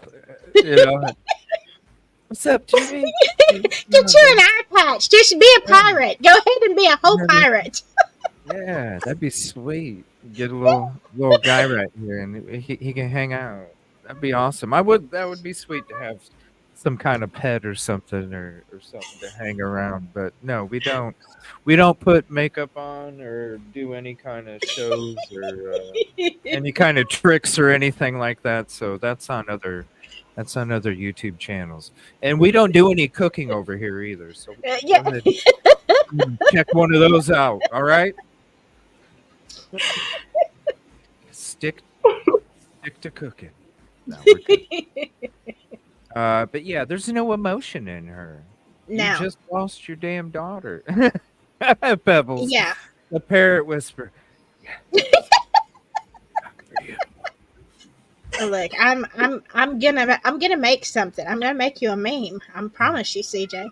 Somebody It's the right needs thing to do. Yeah. somebody needs to knit me a sweater with a parrot that has like cotton, like a cotton stuffed parrot just included on the sweater, right? The little cotton parrot that sticks up. There So you go. I could just throw the hoodie on and the parrot's always hanging out. Right? I can't. Pebbles, I want to say thank you, you and Tommy and all your community. Thank you for the kind words last night. My internet's jumping up and down, so I'm sure I sound like I'm underwater right now. But I want to say thank you for the kind words last night and the support. I appreciate it. All the community over there, special community once upon a true crime. But yeah, you look at this mom. Where's your fucking emotion? Your eyes are all bugged out. At least the stepdad actually was like, he probably fucking did some nasal shit and rubbed his eyes real quick. You know what I mean? You spray that stuff up your nose, and that it just keeps running. You can't stop it from, so what? And run outside real quick, and then you. Yeah. But the thing is the byproduct of the emotions not coming out. Where's your Yeah. byproduct of the emotion, Mom? Yeah. Yeah. Nothing half-assed is killing me over here. This Amber Turd School of Grief acting lady makes my blood boil. Talk to the bitch.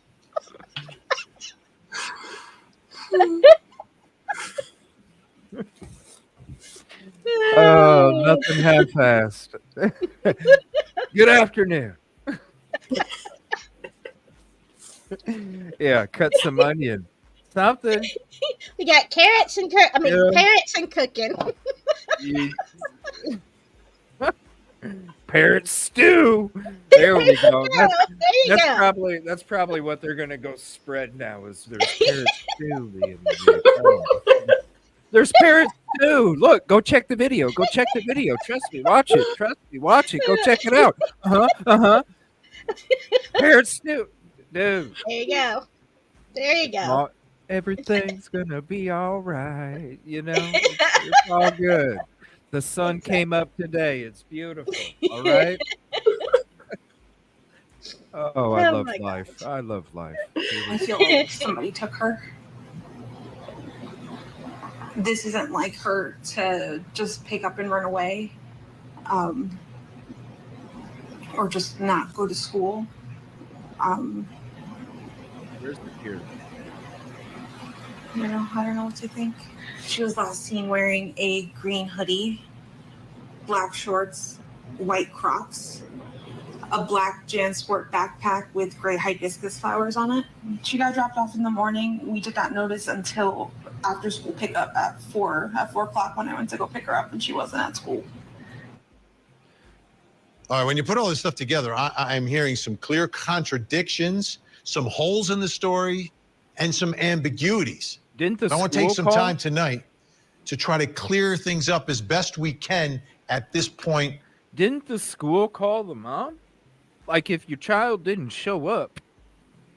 That was my understanding, like at 4 something. Or did the mom call the school? I don't know. I might have it backwards.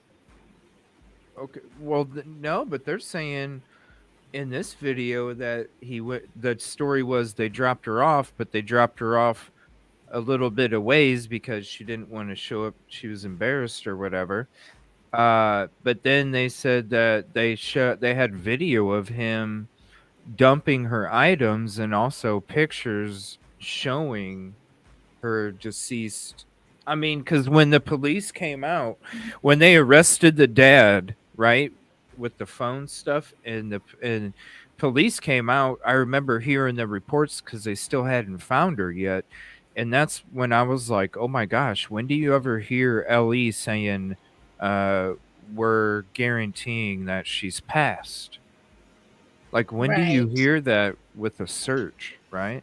And so that's why I was like, oh, there's got to be pictures proving that. And so I think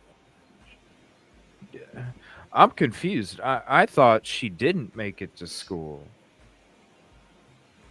They Well, probably unalived her the night before. Yeah, so she didn't go to school the next right. day.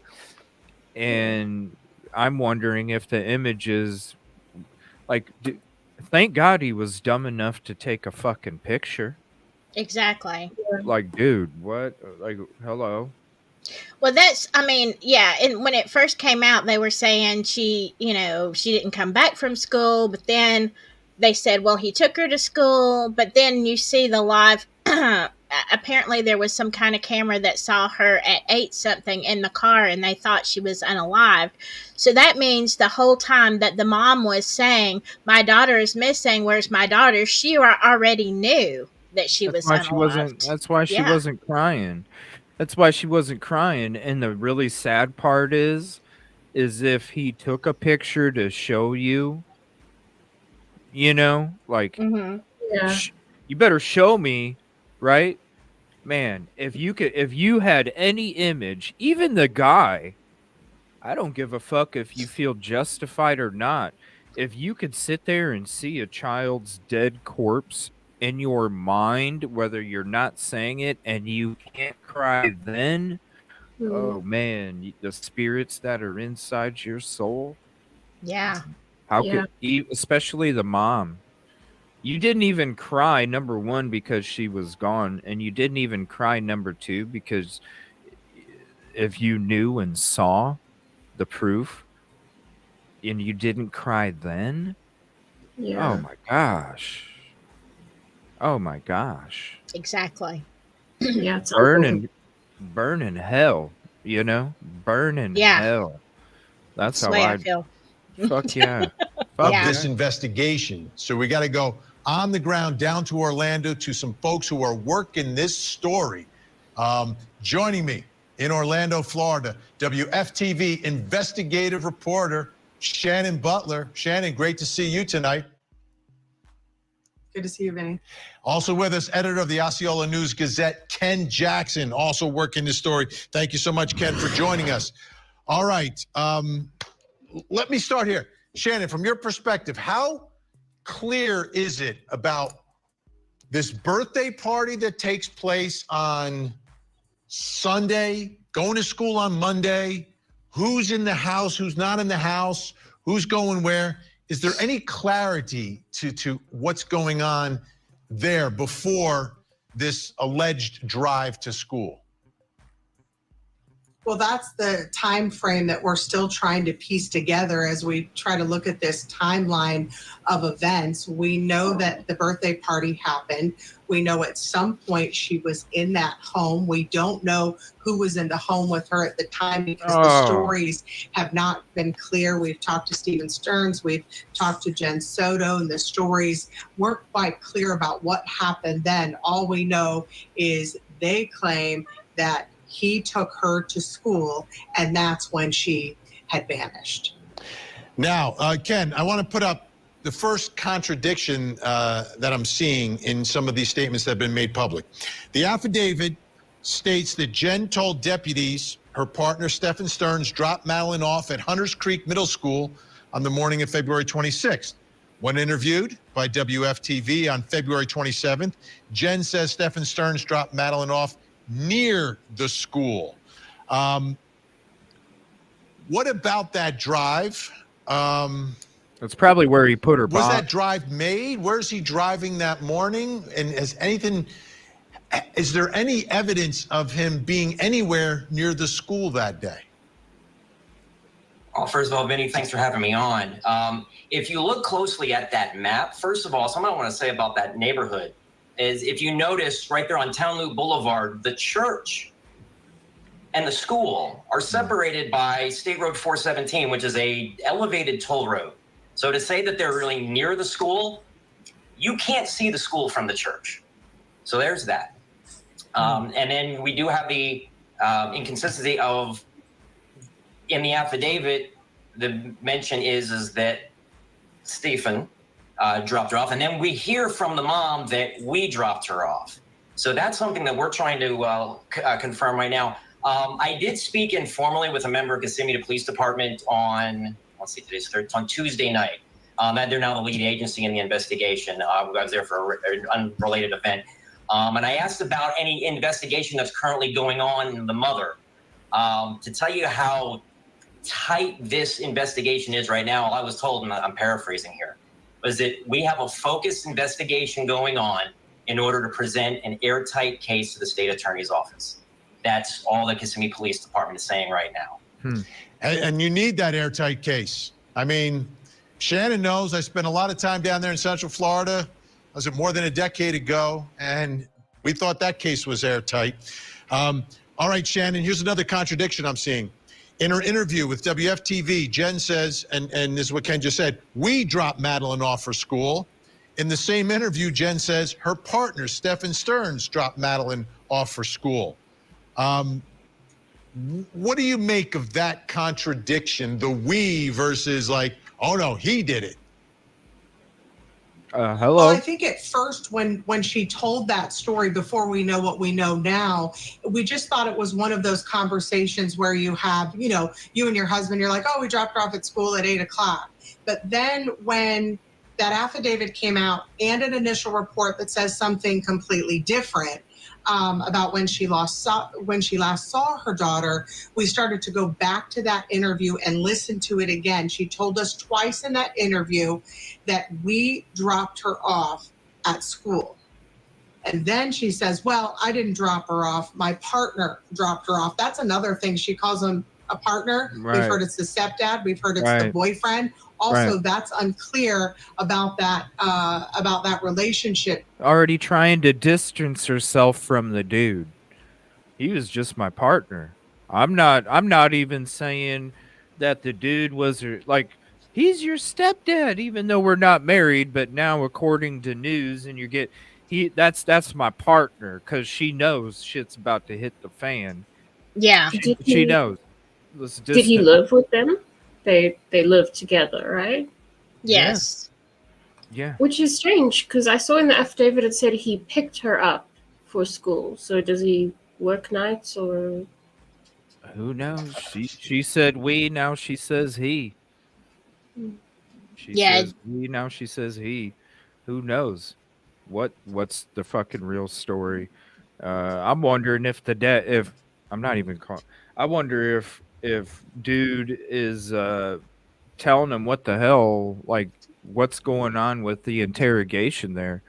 What are they uncovering? I know that they're being quiet, which they got to, especially, you know, when you're doing these kind of crimes, you have to stay quiet, because usually there's always some other kind of spider web that this crime is connected to, you know, with the children. I mean, the shit just, you start investigating this dude with this crime, next thing you know, it's leading you down to maybe 4 or 5 other directions, and then that leads you down to another 4 or 5 directions, and it continues to go and spiral out that way. So they got to keep it quiet, because especially with the children's stuff. I'm wondering, with everything, that if you're dumb enough, and thank God he was dumb enough to take a fucking photo. If you're dumb enough to take a photo, it makes me wonder what else that you had that you thought you would get away with or got busted with, and what you're coming up with as a reply to that evidence. And I really wonder how far they're getting into it, because you would think if it's him, if the mom knew, he's got to be spilling the beans on her too. Has to be. No? I would think. Like, he doesn't want to, he wants to get a lesser charge, like Keegan Mm-hmm. or something. He wants to go to a different facility. I'm going to start. Right. Yeah. So I would think that he would be doing that too. It's a mess full of lies. That's what it is. What's up, LA? How you doing today, buddy? Yeah, the bish trying to distance herself. Grr, shut the fuck up. Yeah. Right? It's unfortunate that a person being that is true. But it sounds to me like, just like even what they're saying, the different consistencies in what's being said. And where's the tears, man? That's your child. That's your child. Where's the tears? That don't make sense either. No. But it's got to be like she's just trying to distance herself at that point. Okay, if I make him just a partner, then it doesn't look so bad if I unfollow him from social media and I sit there and go, oh my gosh, I didn't know that he had this kind of past and all this other shit. Right. Right? Yeah. What's up, AP? But not thinking, oh, I'm not going to get caught. I'm too slick. Look at my interview. I'm doing great. No. You can't even keep your story straight while you're answering questions. And it's not that hard of a story. You're talking about when you woke up, when you dropped her off, and when you noticed she was missing in your story. That's not tough to keep track of, It's really Right. not.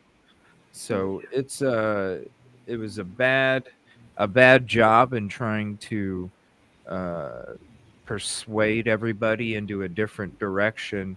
And I hope that they get the full arm of justice swung at their ass. Because, man, to think, listen, people, like, if you're broke, don't go after a gas station, like Yeah. really, like, the percentage of you making it out is like so fucking minimal with the amount that you get in return. It's not worth it. You know what I'm saying? Just like it's not worth it to do this to your own children. How often do you think people get away with doing this to their own kids? It ain't very much. So just adoption. There's plenty of people out there that can't have children.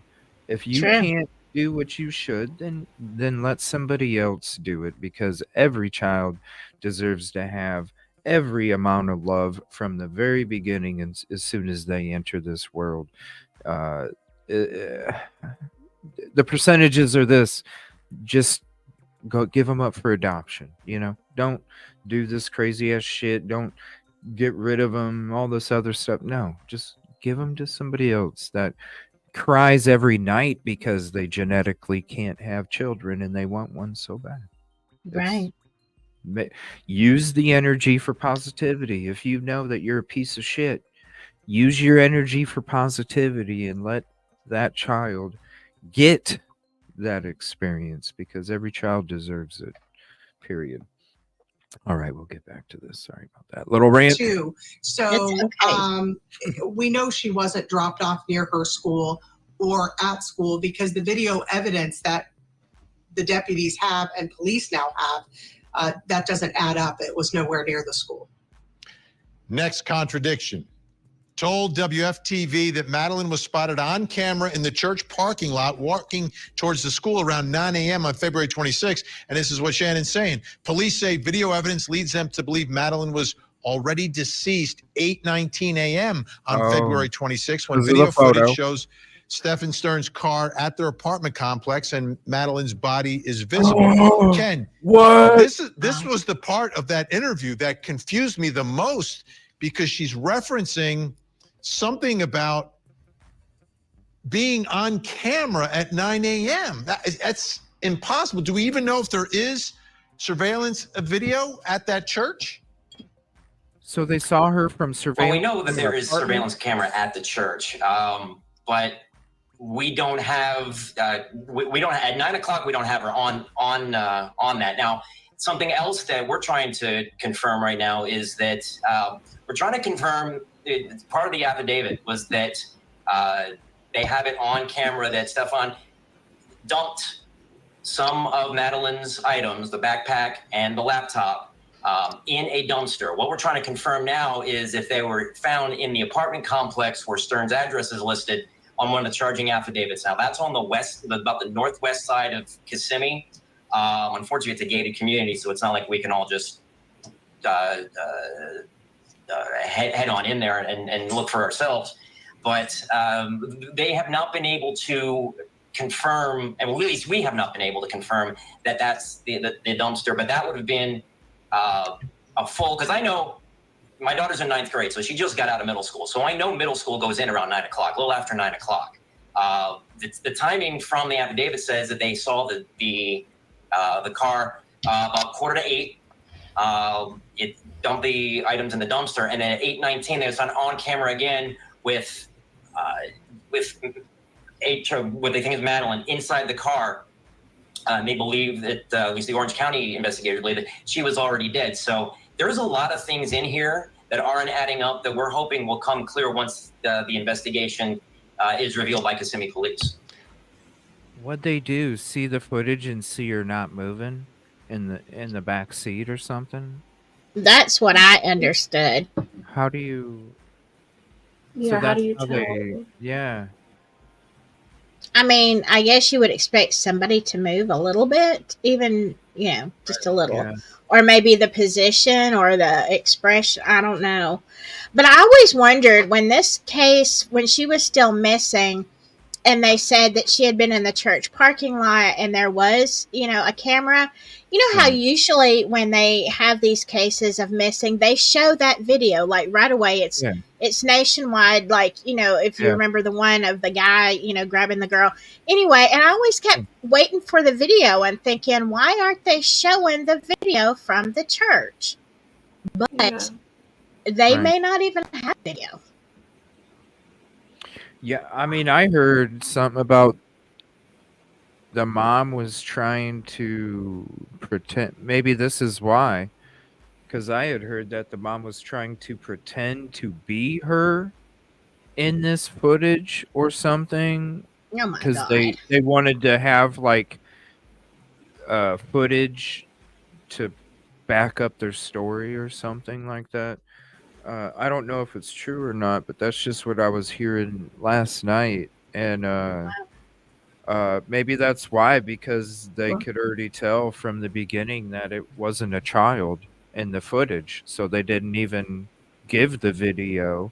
But the parents were like, yeah, we played it off. Like the church has it. They should have it because they staged it. And that's why maybe they referenced that there is video and that the church, I don't know. Maybe they assumed the police got the footage and believed it was them too.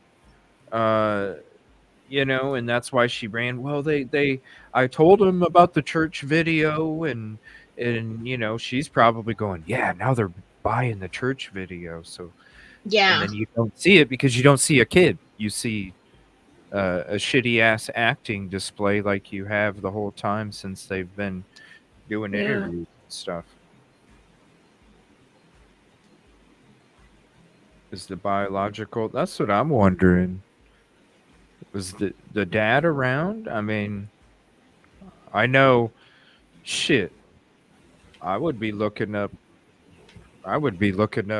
everything, everything. Mm-hmm. Shit, who was she around? Yeah, look, Exactly. I'm gonna find out if you ain't trying to. Shit, especially a daughter. Shit, I'm gonna find out everything.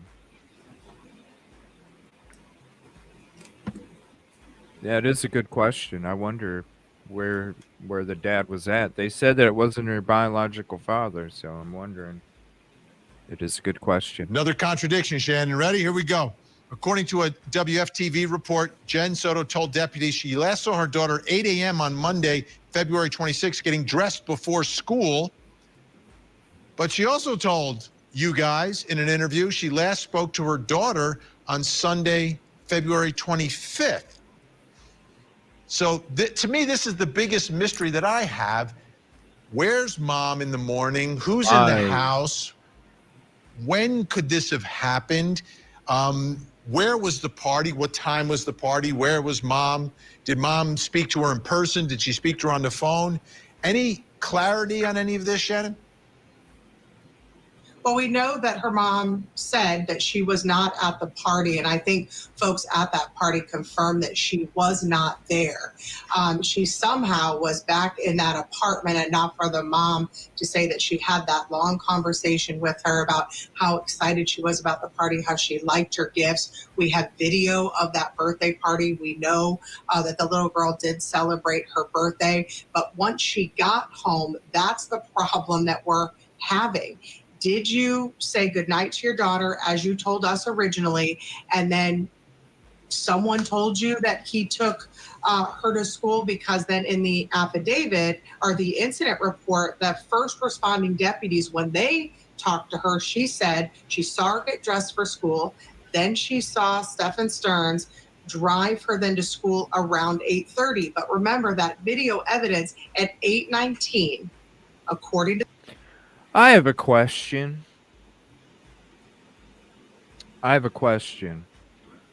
When it comes to the birthday. Yeah. When you... I wonder if she was...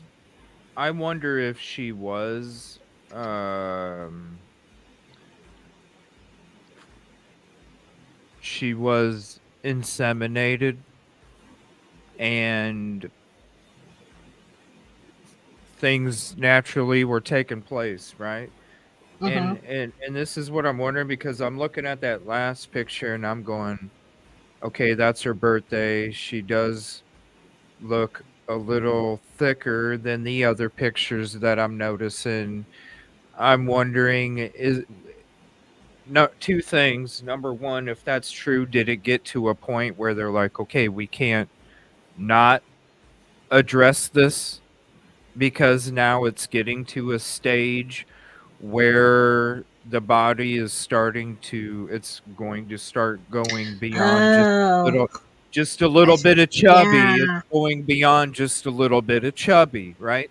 And Oh, number two, wow. I'm also wondering, the birthday party, is it less years for that kind of crime if they're 13 and up?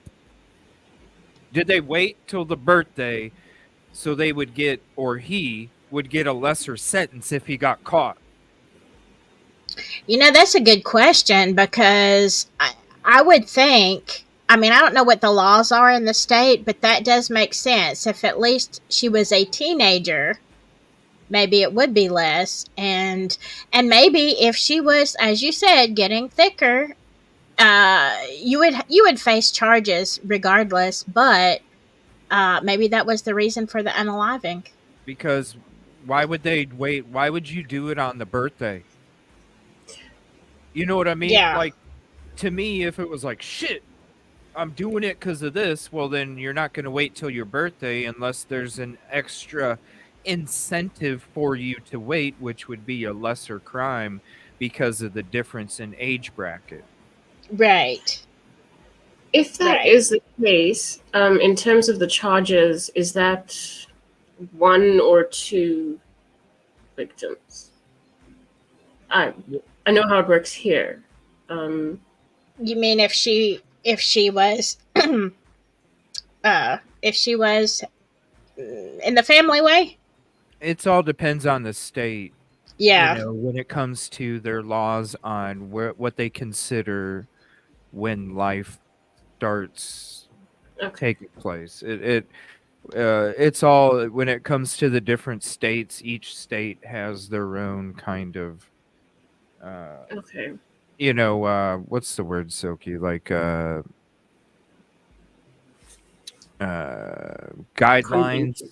you know, guidelines on what they consider this and that and this and that. Right. That's a good question too. Because maybe again, the age, the stage, because when you do discuss that, what Rosie's bringing up, you have to think about the stage, if that is part of it too, because different stages mean different things in different states. So that could play a part as well. Maybe it was coming up to a certain time period. Maybe, at the same time, you can only be chubby or have a little bit of chubby for so long until you start showing. Right. So, and then with the age, it being maybe it was a lesser sentence because it put her in a different bracket from 12 and under to 13 and Right. Yeah. 13 to 15 or whatever, instead of, Mm-hmm. 5 to 11 or 12 or some other Yeah. bracket. Yeah. I didn't. Yeah, you're absolutely right. I would think that is a different bracket. That'd be interesting to look up. If anybody wants to look it up and drop it in chat, let me know. If there is. This is Florida, right? Yeah. So it'd be a Florida law. I mean, I don't know if Florida let Epstein get away with a lot of shit, so who knows what their laws are, Epstein got away with a lot of shit. Yeah, he did, but I thought Florida was more tough. I don't know. Maybe I'm I wrong hope. about that. We'll see. We should all be the same. That's the problem, because it's our children. So, Yeah. But, yin and yang. To the sheriff's office shows that she was likely already deceased. So if she saw her get ready at 8 and then said he took her at 8:30, it's not possible if you look at the evidence that those deputies pulled from the apartment complex. They believe at 7:35, when her backpack was dumped in that dumpster, she was likely dead then. In fact, one of the reports, it says that Steven Stern said that he saw her in that parking lot actually open her book bag and was digging for something. And he said, I thought it was her headphones because she was always looking for her headphones. That was the same backpack that detectives say he threw in the dumpster at 7:35 in the morning. There is video at that church parking lot, but they've never said that's actually her. They had some conversation with them early on, and they've held on to that story that she was in that church parking lot. But no one has ever said that was actually her. It was grainy video, but detectives do not believe that was her, seeing as how at 8:19 they believed she was dead. This is, I know investigators know so much more than we do, right? They're holding back, they're putting together, as you described, that airtight case that is necessary to prove a case beyond a reasonable doubt. But this is just, it's not adding up. It's not adding up. No. What she is saying and what he is saying and what he is doing and the way her story has vacillated a little, something strikes me that is just wrong here. Ken, any indication? Is that a word? Vacillated? That sounds like a creepy that sounds like a creepy word. Vacillated. It is a word, but Grab your it lube. is. Grab your lube, Vinny. What the fuck? You're vacillating over here. It means going back and forth, but to those that don't know. Did this. He did like a swim move. Vacillating. I thought it was more like this. I don't know. I never heard it before. I never heard it before, but I'm not gonna say it didn't exist before I didn't hear it. It's just weird. It doesn't sound good. It doesn't sound good any way you use it, right? I just vacillated to the corner store. Yeah, probably a bad case to, break out that word. You don't bring just keep to the small words, Vinny. Just use the small words. Hey, man. Jeez. You got a podcast, Vinny. Chill, bro. I vacillated to the corner store. Ooh. Can you imagine? People would be like, what the fuck? And then all the things that you could imagine, right? It's like, dude, what is he doing to the Yeah, I don't know. He done lost his shit. I don't know. What the heck kind of bug did he have, right? No. Yeah, I don't know. Well, I mean, maybe it is like more up and down. I don't know. I know it's going like different directions, but oscillating goes from this way to that way. So maybe vacillating does go. I don't know. I don't know. I just thought Stone Temple Pilots, but then after a minute, I'm just like vacillate, gasoline, Saint. Really? What? I'm even more confused now. What? You're gonna have to practice vacillating, I guess. So he oh, meant Vaseline. Okay, Vaseline. I was like, wait a minute. I'm like, what? Okay. Sorry. Here we go. When they say investigating, because no one's been charged in the murder, right? There's been no one's been implicated in what happened to this girl in terms of being either abducted or killed or wherever that happened. Is mom part of the subject of that investigation? Well, like I said, KPD was pretty tight-lipped when I talked to him on Tuesday, but I have to believe that she is. I mean, she's the only person who is around for this who isn't currently incarcerated. Currently, we still do not have murder charges in the case. We only have the sexual battery and the possession of child pornography charges against Stephen. But like I said, I mined for information on that the other day, and while I wasn't told that per se, I have to believe that she is part of this investigation simply because, like I said, she's not in jail. Stephen is. This is going to be a very interesting investigation when it comes out. I'll tell you that. All right, Shannon, as we sit here tonight, what's the question on the top of your mind that you want to be able to uncover the answer to? Like, what is the one thing that is really sticking in your head tonight about what happened to Madeline? What her mother knew before her death in those 2 years where detectives say she was being abused by her boyfriend. What the mom knew then and what the mom knew in those final hours. There's a lot of question there. There's a lot of different stories.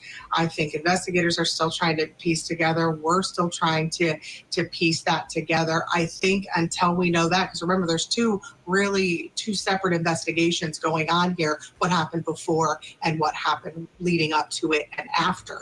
I think that they will look at the mom on both of those things. We still don't know what happened in those final hours or the hours just after Madeline was reported missing. And we don't know what the mom knew, if anything, about the 2 years, maybe even more, that her daughter was allegedly being abused. And how about you, Ken? It's horrible to think. Well, what I want to know is, so the investigation includes that the sexual abuse that was on Stephen's phone occurred in 2022. When the affidavit redacts the name of the victim, but it lists the date of birth and it matches Madeline's. Okay, so if it happened in 2022, number one, she was younger than 12 years old. And can we say for sure that it occurred consistently ever since 2022, so for the last 2 years? And if so, what I want to know is the mom coming from a position of being fearful as well? Like we said, like Shannon said, what did she know and when did she know it? Was she covering for Stephen? I mean, these are things that, as a parent of a 15-year-old myself, I really want us to get to the bottom of. Absolutely. Well, both of you are doing incredible work down there. Shannon Butler with WFTV. You've been great. Okay. I didn't see anything else. Other than that, I know Vinny came out. Let me see here. Vinny came out with another episode here. They're trying to say, and they're trying to give her an out, CJ, and say, well, maybe she was scared, maybe she was intimidated, and maybe she was at the very beginning. But you know what you do? You grab your child and you go to a safe house. And I know they've got them in Florida. I can understand initially, trying to get yourself together because of fear, but no. If your child is your priority, you find a way. You just do. Mm-hmm. Yep. Just like when you're Googling Burger King, you Google essays as well. Thank you. I appreciate it, American Princess. Yeah, we'll be back on later tonight doing a regular show, Talking Idaho 4. We're going to be watching an episode. University of Idaho crime professor talked about the crime at 1122 King Road. So I was like, crime professor? University of Idaho crime professor? Talking about, okay, yeah, we're going to check that out. So we'll be talking about that, more uncovering the cover later this evening. And somebody had asked a little bit ago, yes, the search for Elijah Vu is still continuing to take place, and they're starting again today, and they have a schedule for the whole week as they continue to search for him as well. It's just I don't understand it. I just don't understand it. I don't get it. So this is Vinny. This is Vinny's own channel here. Vinny Politan. I don't know. Somebody took your name already. That sucks. You got to have a number one after it. Oh, that sucks, man. That sucks. But yeah, he had a video. I don't know if he's cool with other channels or not. We'll find out. But I don't know if he has any new information, but I know he was having a stream about it today. So is there any new information coming out with this one? If not, we can switch to the newest Elijah Vu video that they have out. We can check that one out. But let me watch a little bit of this, see if there's anything new in it.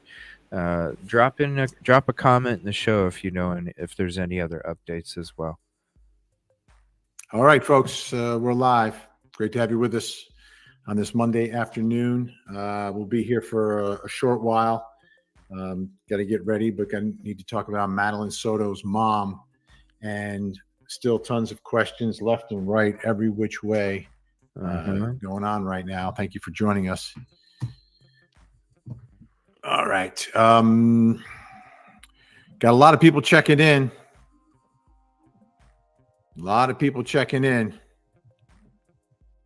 Okay. A lot of folks. Boy, if I Alexander started mine about up, her getting a lot of I'll tell you what, on my coming in. show, we talked about it, and every guest, Ticket numbers, bar Vinny. none, was saying that she should get a lawyer, that she needs a lawyer. Whatever the case is, whatever the truth of what she knew and when she knew it is, she needs a lawyer at this point. All right. Let's see who we got. We got Michelle G is here. Of course, Viggy is here as well. Viggy is here. That's an interesting name. All right. Raggedy Hobo looking good today. South Carolina. Kessin SC. Fantastic. Our New York Patriot lady is here as well. Unapologetically authentic. Yes, indeed. So Madeline Soto's mom, I mean, this is a real problem because you're looking at two aspects of this, right? There's the murder, right, on the one hand. On the other hand, you've got the alleged sexual assaults that were taking place over the course of years. He's already said so many words, CJ. He's going to have ShamWow commercials. He's already said all of the words. Once you get one commercial, you might as well just go for the whole bag for the whole show, you know? Mine, yeah. And it's funny because, like, that's something else is like, oh, I can't stand it when people say unalive. Well, you know what? Like, this is how we do it here. And Yeah. sometimes most of the time we are going to say it, and sometimes we don't. It's what we want to fucking do. So who gives a shit? You know what I mean? Like, oh, I can't listen because it. Yeah. Get over yourself. Oh, you thought the world revolved around you, but it don't. Sorry. Is twofold at this point, looking at both aspects of this in terms of what Madeline's mom knew or didn't know. Will she be the most important witness, or will she be a co-defendant? And those are the only two possibilities for her right now. There's two roads that she's on right now. One road is the key witness against Stephen Stearns, or in the alternative, a potential co-defendant. I like this, and I think better. this is something that prosecutors will be looking at in terms of how they want to handle it. I like this right? Vinny better. Do you need her? Do you need her as a witness? And is she a cleaner witness if she's not charged with anything? Right? Once you charge her with something and then you give her a deal, then all of a sudden, as a witness, she becomes a little more vulnerable at trial. So obviously it's about the facts, but by the same token, if you believe that Stephen Stearns is the one here who was responsible for the murder of Madeline, then you may indeed you need her. So when you're looking at, is there criminal liability or culpability for her? You want to make sure. You want to make sure. You don't want, because if she's innocent, number one, I don't think you would need her. You would need to give her a deal for her to speak the truth about Stephen Stearns. Right. Devin is with us, but they may know better than we do. And my guess is at this point, she may not be talking with investigators, which always is strange, right? Like, you know, you can, in this country, you have the right to remain silent. Absolutely do. You don't have to say a word. But if you're not saying a word about your missing, murdered daughter who's been found, but if you're not giving them every little piece of information that you can about what was happening in the house, what happened that day, what Stephen Stearns said, all of that, if you're not being 100% transparent and ready, then that raises a red flag. But by the same token, you have a lawyer, right? If she hires a lawyer, the lawyer is going to say, well, let's see where they're going with this investigation, because if they're trying to wrap you up in this whole thing, maybe we don't talk to them right now. Maybe we don't talk to them. So it's a tough spot. It's a tough spot. Great to see you, Doodle Mom. So it's really a tough spot for Madeline's mom at this point. Interesting. You know, as a parent, again, all of us who are parents are saying, you know, your child is the victim. You're going to do everything you can, whoever the suspect is, to provide as much information, truthful information, and be completely transparent and just say, here's everything. Here's everything I ever said to him. Here's everywhere we went. Here's every home video. Here's everything we have. Please take it and analyze it. And that may be what's going on. We don't know. Shit. We don't know for sure. Where's your tears? The problems are when Madeline went missing is that, hey, Claire, when Madeline went missing, some of the things she said were a little bizarre. And the one thing that really sticks out to me, there's that Newfie girl, was the story about. Yeah, let me pause it real quick. Yeah, nothing half-assed. Just drop it in the everyone chat in Discord, and we'll check it out. Yeah, it said cast member for Disney. So he was a cast member for Disney, and I like this Vinny a lot better. He's not talking creepy minds. He's like actually being personable. I like this Vinny over here. I feel like me and this Vinny could get along just fine. It's me and the other one, I'm like, bro, you gotta settle down.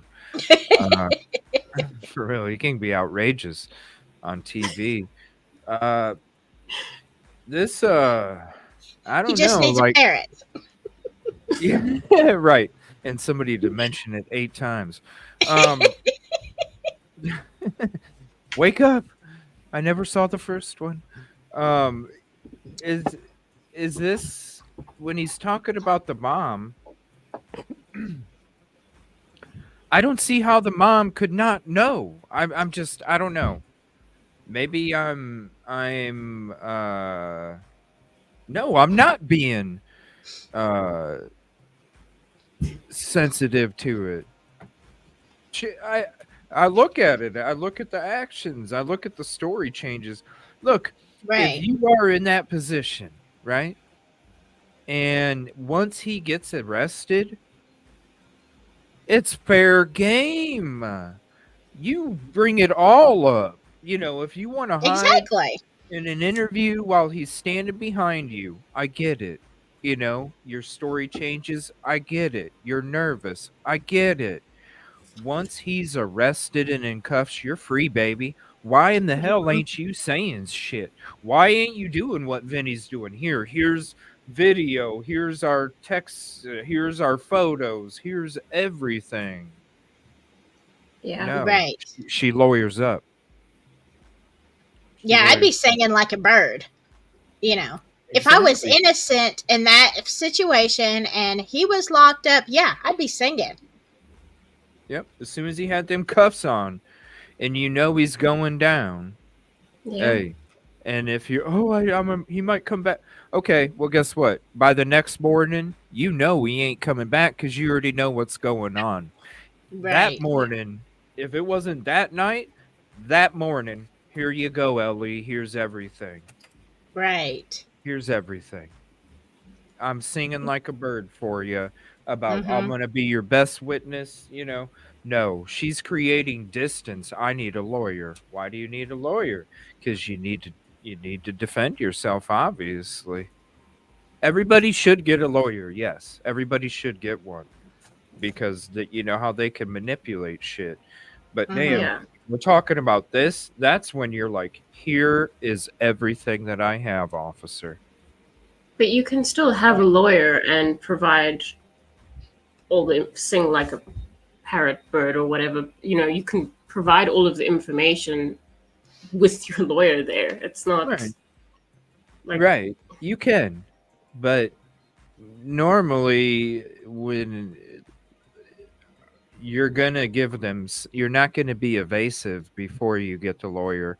It's different. right. You could be helpful and you're telling them this and this and they don't even know if Yeah, no, I agree with nobody you. knows if she knew or not even. So it's not like she was being overly helpful with Ellie because I don't know, I think something would have came out. It just seems like a bunch of evasive. And then Katrina brought up a great point a little bit ago in chat. You know, is she the one that acts, that Yeah. committed this and he was there to they were doing it together? I mean, who knows? You would hope not, but I Yeah. swear, I would hope not, but I swear they better give them every swift fist of that justice come in their direction because to play it off like this is just even worse because it's hard to it's the same thing with the people who assault children. To me, they're the same because you're taking the child's life away whether they're still breathing or not. Right. Yeah. They're the 100%. they're the same to me. Because how can that child be that child when something like that? Right. Yeah. I've said that for years. It forever changes a person and the way that they look at the world and their relationships and everything else. You're forever different. And so, yeah. Yeah. And I mean, also, even when your child passes away, that doesn't make you not their parent. You still have a Right. responsibility to them, their name, their memory, their legacy, all of that. Mhm. So she should still be, the priority, no matter what, should still be to her daughter. Mm-hmm. Exactly. As soon as she locked up, or as soon as he got locked up, all right, Yeah. news, let's sit down. All right, Ellie, let's sit down. Here's everything. No. Unfortunately, I'm gonna lawyer up. Probably because LE's like, we're not stupid, lady. We're not stupid. Okay, I better not say nothing. Yeah. Seeing that there's some video and she's dropped off and there's video of her walking around.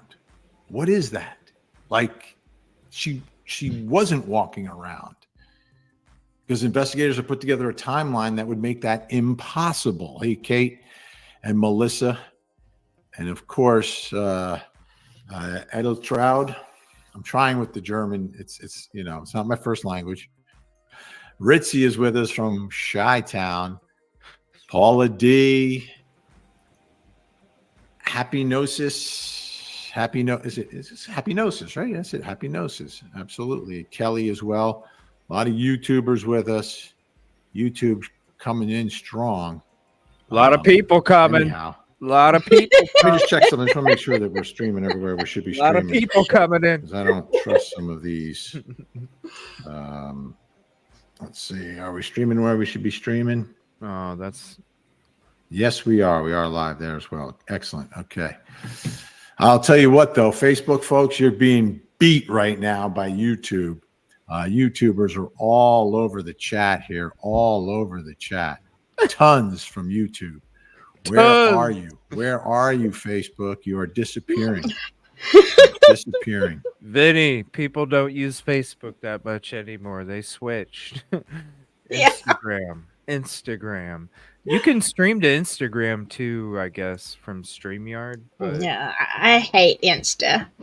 yeah, I've got an Insta. I don't ever use it because I kept getting harassed, DM'd by weirdos, and I just quit putting stuff on there.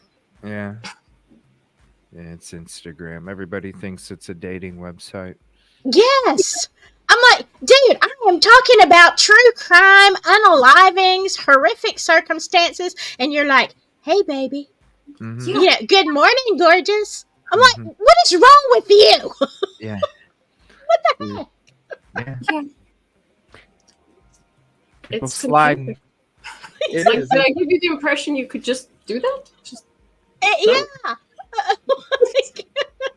It's like, when did I give you? It's like, when did I give you that impression? Come on. Yeah. Exactly. Hey, Yeah, girl, nowhere. Hey, girl, wink emoji. Oh my God. Yeah. Well, Yeah, it's like my guest a couple of months ago that I was working on covering his case, who I want your sent feet. me a no, I had an actual guest send me his hoo-ha, so an email that was traumatic. So I'm like, you know what? I'm very, very picky now with who I collab with. It just ain't gonna happen. Yeah, I'm not gonna say I'd never got videos and shit, but to me, it's like, damn, I like class. You know what I'm saying? I'm all about that class. So that's not class. And Right. to me, I look at it as, okay, you did it. Well, then who else did that video go out to? I'm cool. Thank you. Appreciate it. Doesn't matter what it looks like. That's matter. what happens when you're a hottie, CJ. You know, don't matter. you have those, whatever. have that. That's right. People Whatever. are sending you their feet, their, whatever's. Yeah, we'll just stop right there because we might end up being a different kind of show. We start going into details. Yep, here we go. Helen, the Scottish llama. So, what's this video of her walking around? Was she indicating that there was, in fact, a video? She was told there's a video. Did she believe there was a video? Because I don't think there is. I mean, if there was a video of her last being seen, right, while she's still missing, we're going to post that video, aren't we? Aren't investigators going to release that video? If it exists, I don't know. There've been a lot of stories about what this video may be. And the one that just blows my mind is some people speculating that she dressed up like her daughter and was walking around so she'd be seen on that grainy surveillance video. I can't imagine that. But if that's true, then you are in the case. You are beyond in the case. You are charged across the board with everything here. But we'll see what investigators come up with. Git is joining us from Sweden, and Lori from Ohio.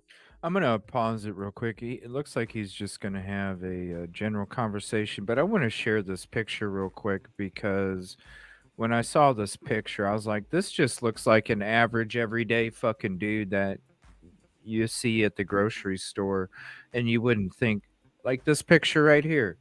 Are you going to think that this dude is, like, let's be real, just because you don't look like it doesn't mean you're not. And a lot of the times we see these people like, man, that guy looks like a sick fucker, right? Look at this dude. Does he look he like doesn't. a sick fucker? No, he looks like somebody that goes to your church. Yeah, he does. And that's what's so scary. Yeah. It is. Just how you can, it could be, like I said, the dude,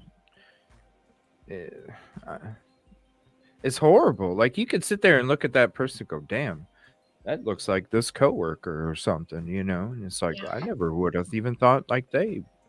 Can I address something that Nothing Half-Assed said? And because hibiscus, and I noticed that the first time I saw her talk about the backpack, hibiscus, yes, it's not only attention to detail. Why wouldn't you say a flowered backpack? She had a flowered backpack. No, hibiscus.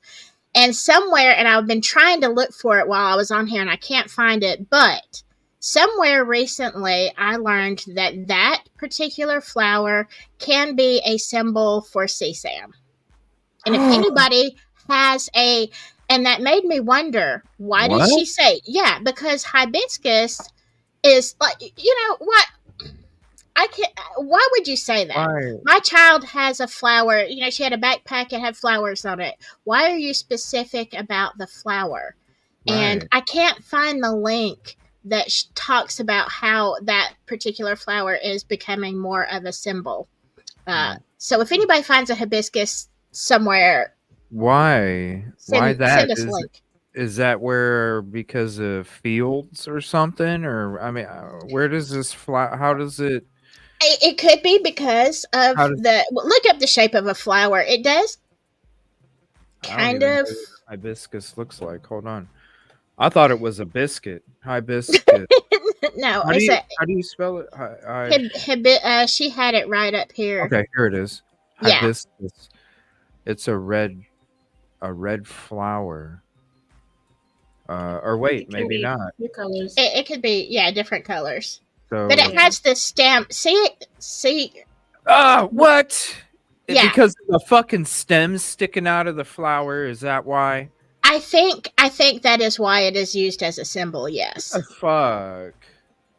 For the people that do that kind of shit, not people that. Okay. A hibiscus. No, I thought it was like a cracker. Like a cracker. Like a Triscuit. A hibiscus. Yeah, like we don't have no low biscuit. We don't have no low biscuits over here. Only high biscuits. I thought of like a wheat cracker.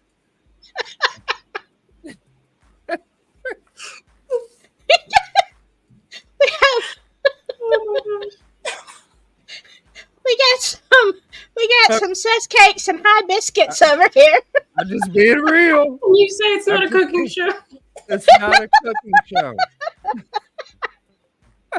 Listen, I don't watch cooking shows. I don't watch them. That's why I think hibiscus is a Triscuit, or hibiscus is a Triscuit. Chicken and a biscuit. Good shit. Those are good until you get that clump of powder on one cracker and you're like, what? Yeah. I'm okay on the chicken and a biscuit. I love those. Those are my favorite. So you get that clump of powder on a cracker. Yeah, and then you that's puke. true. You're like, fuck. Yeah. What do I do? Just down a packet of freaking ramen noodle chicken flavor? I know. We have that here. Like, right? my god.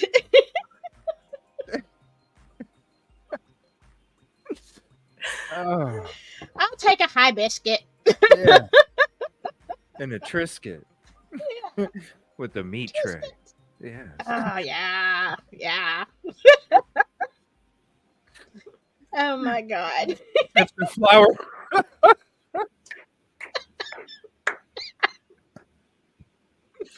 Oh my god. And it's me saying, well, here's what you would say, or here's what you could offer, and in helping the investigation without opening up her to potential liability.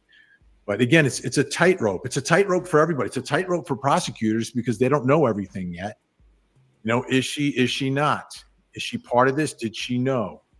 Was she not part of this? Is she a victim just like Madeline? Right? I'm sure they want to get the full backstory of when Stephen Stearns became part of Madeline's life. And when did that happen? How did that happen? Mm-hmm. Tons of questions there. Tons of questions there. Jessica, when I saw Madeline's mom in the news, it just made me sick. If it were my daughter missing, I would have been crying and begging for safe return. Yeah, that was the other thing that struck me, was her demeanor. Again, judging people, that's what juries do. So when people, whether it's on social media or anywhere else, say, well, why are you judging her? Well, that's kind of our job. That's kind of our job. Like when a jury is inside a courtroom, their job is to judge people, to judge their credibility, judge what they're saying. And it's the total package. It's what they're saying and how they're saying it. So before a case gets there, I think that the public is permitted to judge stories, etc. What you're not permitted to do, though, is to accuse someone of a crime in bad faith, knowing that it's not true, number one, or jumping to conclusions. I mean, you can talk about, hey, I didn't like the way she sounded. That's different than saying, I believe she murdered her daughter. I think that's different, right? And I don't know. I haven't really heard anyone say that. I think everyone's trying to figure out what were the dynamics in the house, because that uncovers everything that's happening here. Once there's some level of understanding of the dynamics inside the house, and I think for investigators, that has to come from mom. It has to come from the digital footprint as well. Text messages. What was the tone? What was being said? Who were they talking about? Was there direct communication between? Okay, it's a lot of questions. I'm sorry. And I can't get past the point that I noticed that Vinny put his light on the floor underneath the desk chair. So unfortunately, I've been looking at that damn shadow of the chair in his top left wall, and it's kind of driving me nuts because it's like, bro, why would you put that light under a chair? You could see it right on your wall, man. Come on. So it doesn't look like there's anything new coming out with the case. I'm going to take a look in the background to see if there is any kind of press conferences or anything else going on for this. But if anybody would like to, I'm going to be live for about another half hour or so. If anybody would like to call in, you're more than welcome. You can call the number at the top of the screen here. It is 330-510-1110 if you want to talk about it with us. Unfortunately, until I get a soundboard that works properly, the guests will be able to hear the caller, but the caller won't be able to hear the panel. So once I'm able to, I have a soundboard. It just, whenever I hook everything up to be able to screen share, it adds this humongous like white noise type effect to it, where you can't even hear what I'm saying because it's so loud. So I just need if anybody has any ideas on, my problem is I'm running into, my microphone is a USB microphone. It's not one of the guitar plugs. I can't remember the size of it. It's not one of those, so that's where I'm running into a problem with a soundboard for me. Is I love this microphone. I don't want to have to buy a new microphone and a soundboard at the same time. I'd rather just like to be able to keep the beautiful microphone I have and be able to hook up There isn't some through kind the of adapter for the. Well, that's the thing. I even bought an adapter, and even the adapter, it just it affects the quality of the microphone like drastically. So that's one of the reasons why I haven't really tried to mess around with it more. And like if I'm using a different headset, then it's a different thing, but it's not this microphone. So instead of buying a new mic, I'd like to try and find a soundboard, but we'll see. I'll just keep trying. And I'm supposed to get my new drone here in a couple days too, so hopefully that thing don't take a shit on me when I take off. So but yeah, I don't know. I'm not seeing any kind of any updates on it, so I'm wondering if it's just going to be everything is going to be kept quiet now until either LE release more information because with her being lawyered up, I don't know, she's not going to be talking anymore. Yeah, I suppose it's ongoing now. Yeah, so it's almost like we're going to have to wait until either Ellie releases something or mom comes out and says something, which I don't think she's going to anymore now with her lawyering up. They're not. We're not going to hear nothing. So I don't know. It'll be interesting to see where this goes. I just hope that the dad, not the dad, the dude. I just hope they can just admit it. You know, you're already gonna be incarcerated. You're already gonna be going to prison for a long, long, long, long, long time. Why don't you just admit what the hell you did, and instead of dragging all this out? I hope so. I mean, it's the only, if all is accurate, it's like the only decent thing left for him to do. Yeah, the mom. I don't know what it.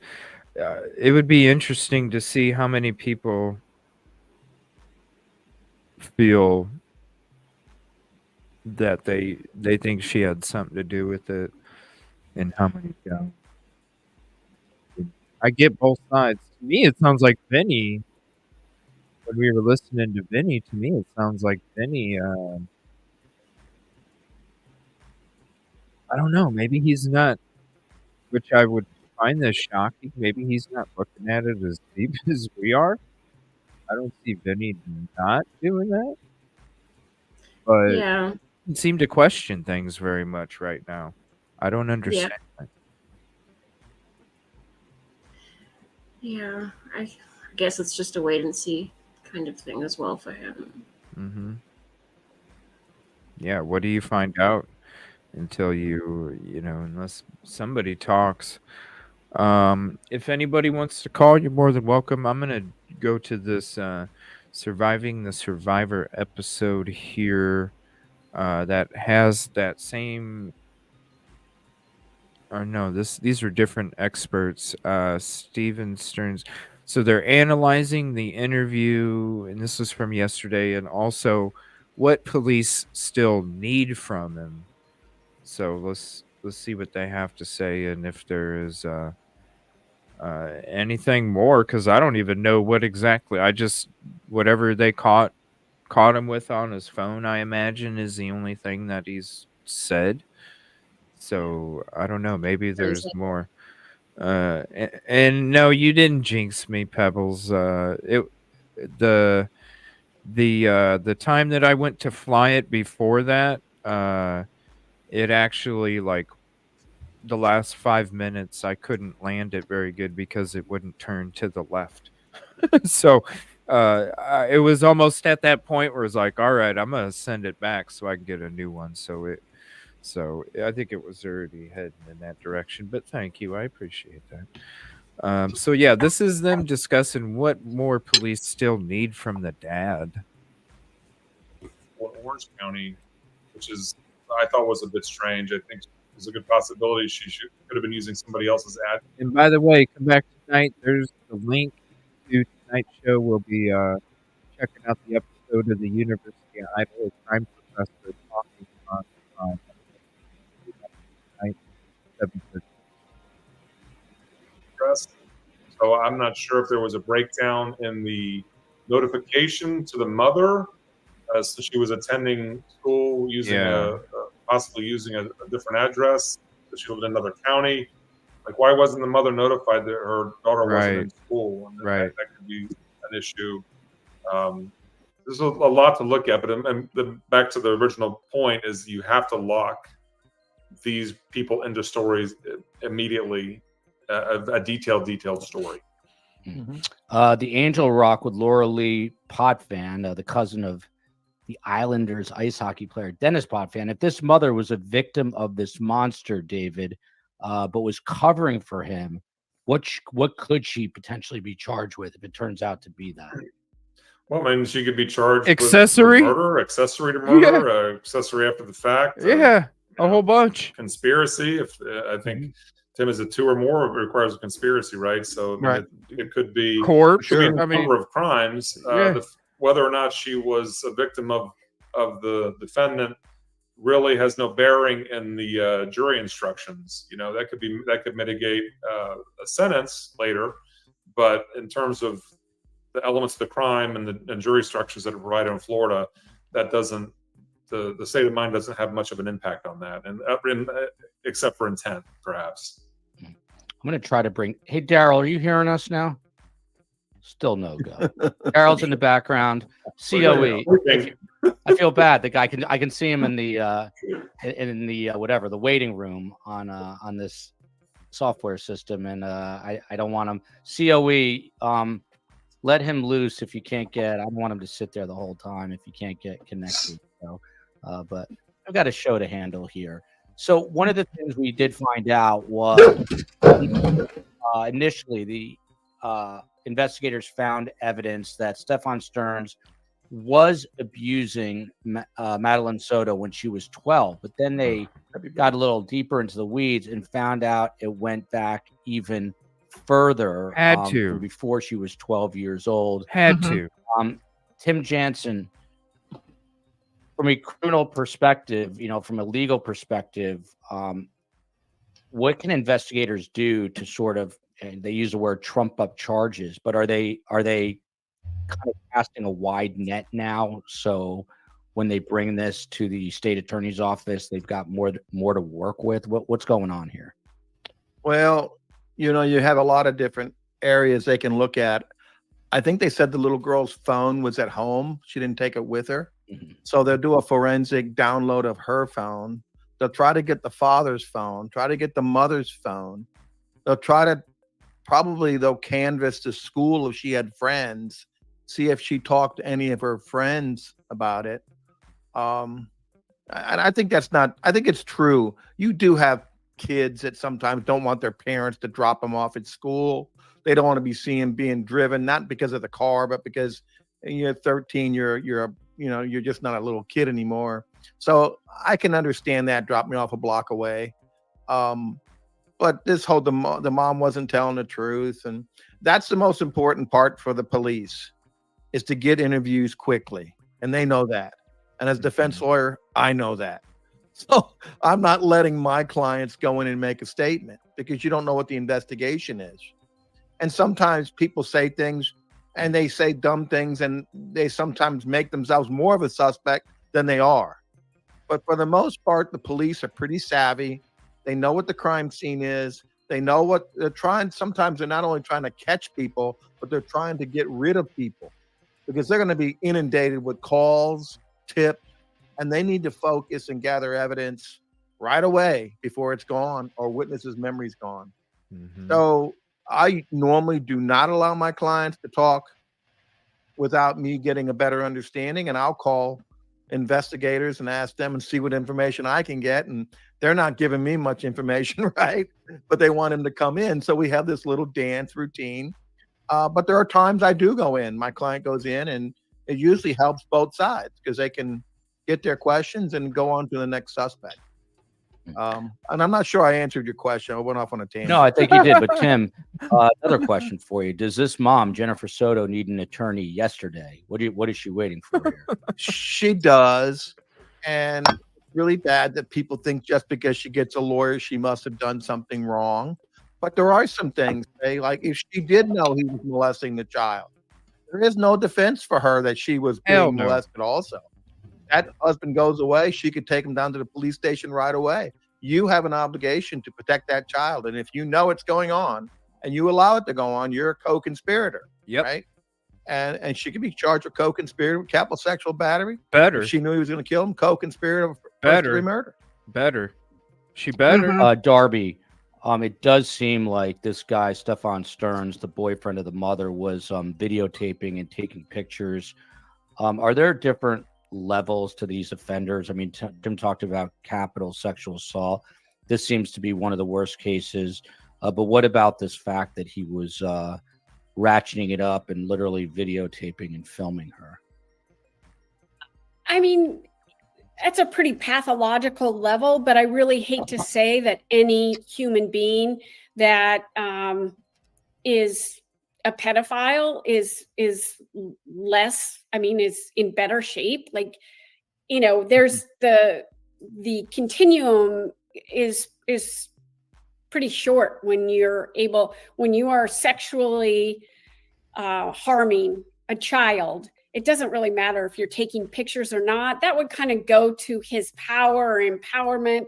That's added joy, right? Watching it and sort of having his sexual urges satisfied in a way. But it's very disturbed. I just don't know that it's any more disturbed than doing it in the first place. That's a great point. And Kimber Miller here has a question. question. By the way, if you have the questions, do the capital triple Qs like you see there, but capital. Darby, what kind of childhood do these monsters typically have? It doesn't just happen one day, right? Like this has been percolating for years. And before you answer that, there's a comment here, and I haven't confirmed this. Apparently, he had a history. Some of his friends have gone on TV in Orlando. I'm sure this is where they found it. Back as early as 20, he was dating a 14-year-old, according to a friend he knew back then. So, is there kind of an MO of these guys, or a background that's kind of cuts across the board that they come from? There are some similarities. It depends on what they like. But if you go way back, there's somewhere an insecure parental attachment.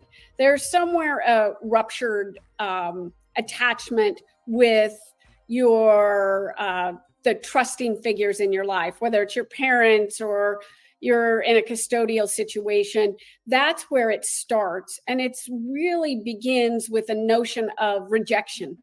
I don't quite fit in, and how am I going to get my needs met? And one reason you choose younger people is because they can be enamored with you. Certainly a 14-year-old girl dating a 20-year-old, sometimes they think that's kind of like, wow, the older man likes me. And there can be that naivete of younger kids is something that seems really powerful. You've got to remember, they like the unequal power balance here, and that's how it happens. Whereas someone like a rapist would also have an insecure attachment, but they're more violent typically. This is more about meeting one's own needs, sexual needs. Someone here, Nadia, is saying that I'm getting to that right now. COE, he said that he stabbed someone when he was 14. This is WFTV in Orlando had an exclusive interview with a guy who's now the prime suspect prior to his arrest. And let's take a listen together, and we'll get the feedback from our amazing panel. Here we go. It's a living nightmare. Day started off like any other. And I just want to wake up. You just get hit with waves of the reality. Just it's setting in. soon as it got dark last night, we started falling apart. We knew it wasn't going to come to an end. And now we're going on 24 hours and still nothing. Conflicting reports here and there. People say they see this or that. None of it's conclusive and none of it's helpful. We just want our baby girl back. Yeah. Tom, any questions? Dave Nutting, you're in that interview room. Sprayed guys crying, no tears. Again, the whole world is against him right now. But how do you read that soundbite? I mean, it's interesting how he uses the phrase "we," we, our, we're like he's in it with somebody, and like there's a so knowing what we know now, obviously he's concerned for what the authorities will ultimately find, because he knows that this was a highly disorganized effort to conceal what happened that day. So, I mean, his behavior, I talked to a reporter here also when the mother was being interviewed. He had some odd behavior when he was interviewed. The mother was being interviewed by the Fox affiliate, and how he stood behind her during the interview, slammed a chair down, sat behind her, looked over her shoulder during the interview. His behavior was really strange. So yeah, it's I mean, of course we have the benefit of knowing what we know now, right? So it's easy to be an expert now when we look at these interviews. But I do want to kind of circle back, because I was making some notes as we're going through. There is a possibility that there are additional victims out there. This of course could be part of the sex crimes investigation that it's like they always say, you bust them for one, there's another 8 that they didn't get busted for every one that they get busted for. Yeah. I mean, hell, he just said dude had a girlfriend when he was 20 years old. He had a 14-year-old girlfriend. Yo, it's been happening a long fucking time. Yeah. What about before? What was he doing when he was a kid? Yeah. And then, it's likely a cycle. Go back, what was done. Not that it excuses anything. It doesn't, not at all. But, it is a cycle. Yeah. I mean, he might have an age preference as well. 13, 14. Yes. Yeah. Man. He just started a little early with her or something, if that was the case. I don't know. Maybe they're teenagers. It's okay. I don't know. I don't get authorities it. are conducting. He factory reset his phone by accident twice, right? That was a huge alarm bell that went off. Yeah, David, let me jump in there, because I wanted to ask you about that. This is so Stefan Stearns, the guy you just heard from, on the day that all this happened, he was brought in to the day he was arrested, I think. He tells police that they have permission to look at his phone. They have permission to look at his phone, but he, quote unquote, accidentally did a factory reset. Despite the reset, they were still able to get images off the phone. What are the chances, David, that just that day you happen to do a factory reset? I mean, come on. Nil. Yeah. I had heard too that it was twice that he factory reset it by accident. So what's nil times 0? What is that's? But he got caught by the cloud. Yeah. Because I use Google Photos, so everything that I take on my picture on my phone goes to the cloud. So, and I can go to my Google Photos and look back for years of photographs. I think it goes back like 7 years or something like that. So when you mentioned that, supposedly this abuse has been going on for a couple of years, obviously he's not speaking about the abuse. He's not been coming out of his cell for court appearances. My highly educated guess is that there is information located on the cloud that is related to this ongoing pattern of of abuse where he was taking pictures or videos, and that was stored in a place that he didn't think to, or didn't have the ability to delete those photographs. So, and he was clearly keeping them as some sort of trophy or something that he could, relive these nightmarish episodes for his personal gratification. Mm-hmm. I Or to use it as blackmail to get her to stay quiet, man. Yeah. That's another thing too, ladies out there, it's a real thing too, if you're out here on these social media streets, a lot of victims of harassment and stalking and all that stuff come from the cloud stuff too. So ladies, be careful. Be careful. Because it doesn't take nothing for these people out there to get access to your cloud. And when they do that, they have information that they can use against you. So please be safe when you're, doing that kind of stuff as well. Just not with the, like that. They don't need to be safe. I'm saying be safe with your own personal information. Because there's a lot of sick fuckers out there. And especially when you're on these platforms, they tend to come out of the woodwork too. Even if you're just somebody sitting in the live chat, oh, that's a cute icon photo. I'm gonna, and next thing you know, get somebody threatening you to do something. Otherwise, this is gonna get released or some shit. So definitely be safe out there.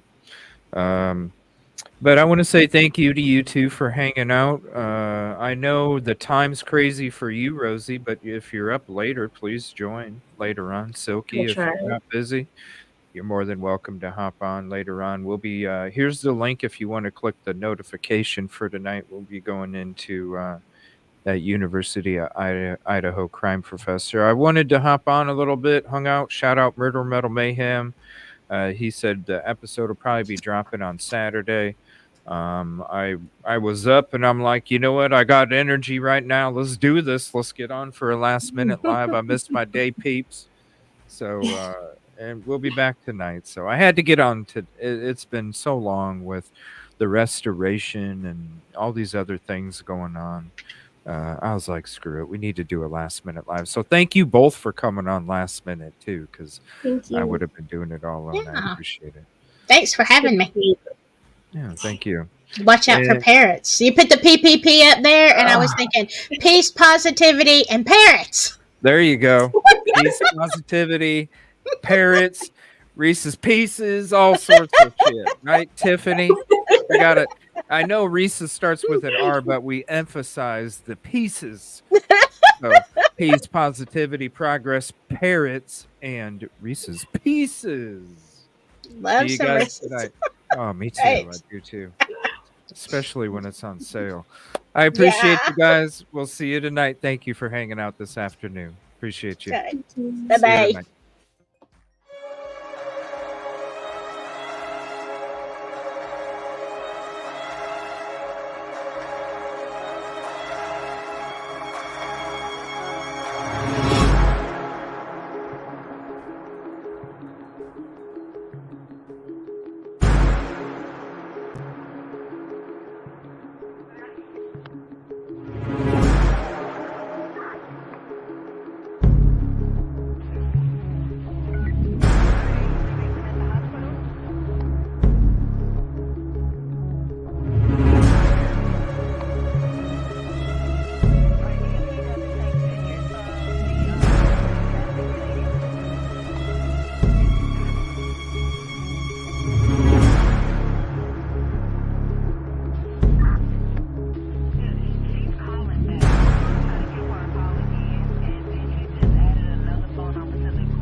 copy. Your lunch location. Try that one more time, puppy.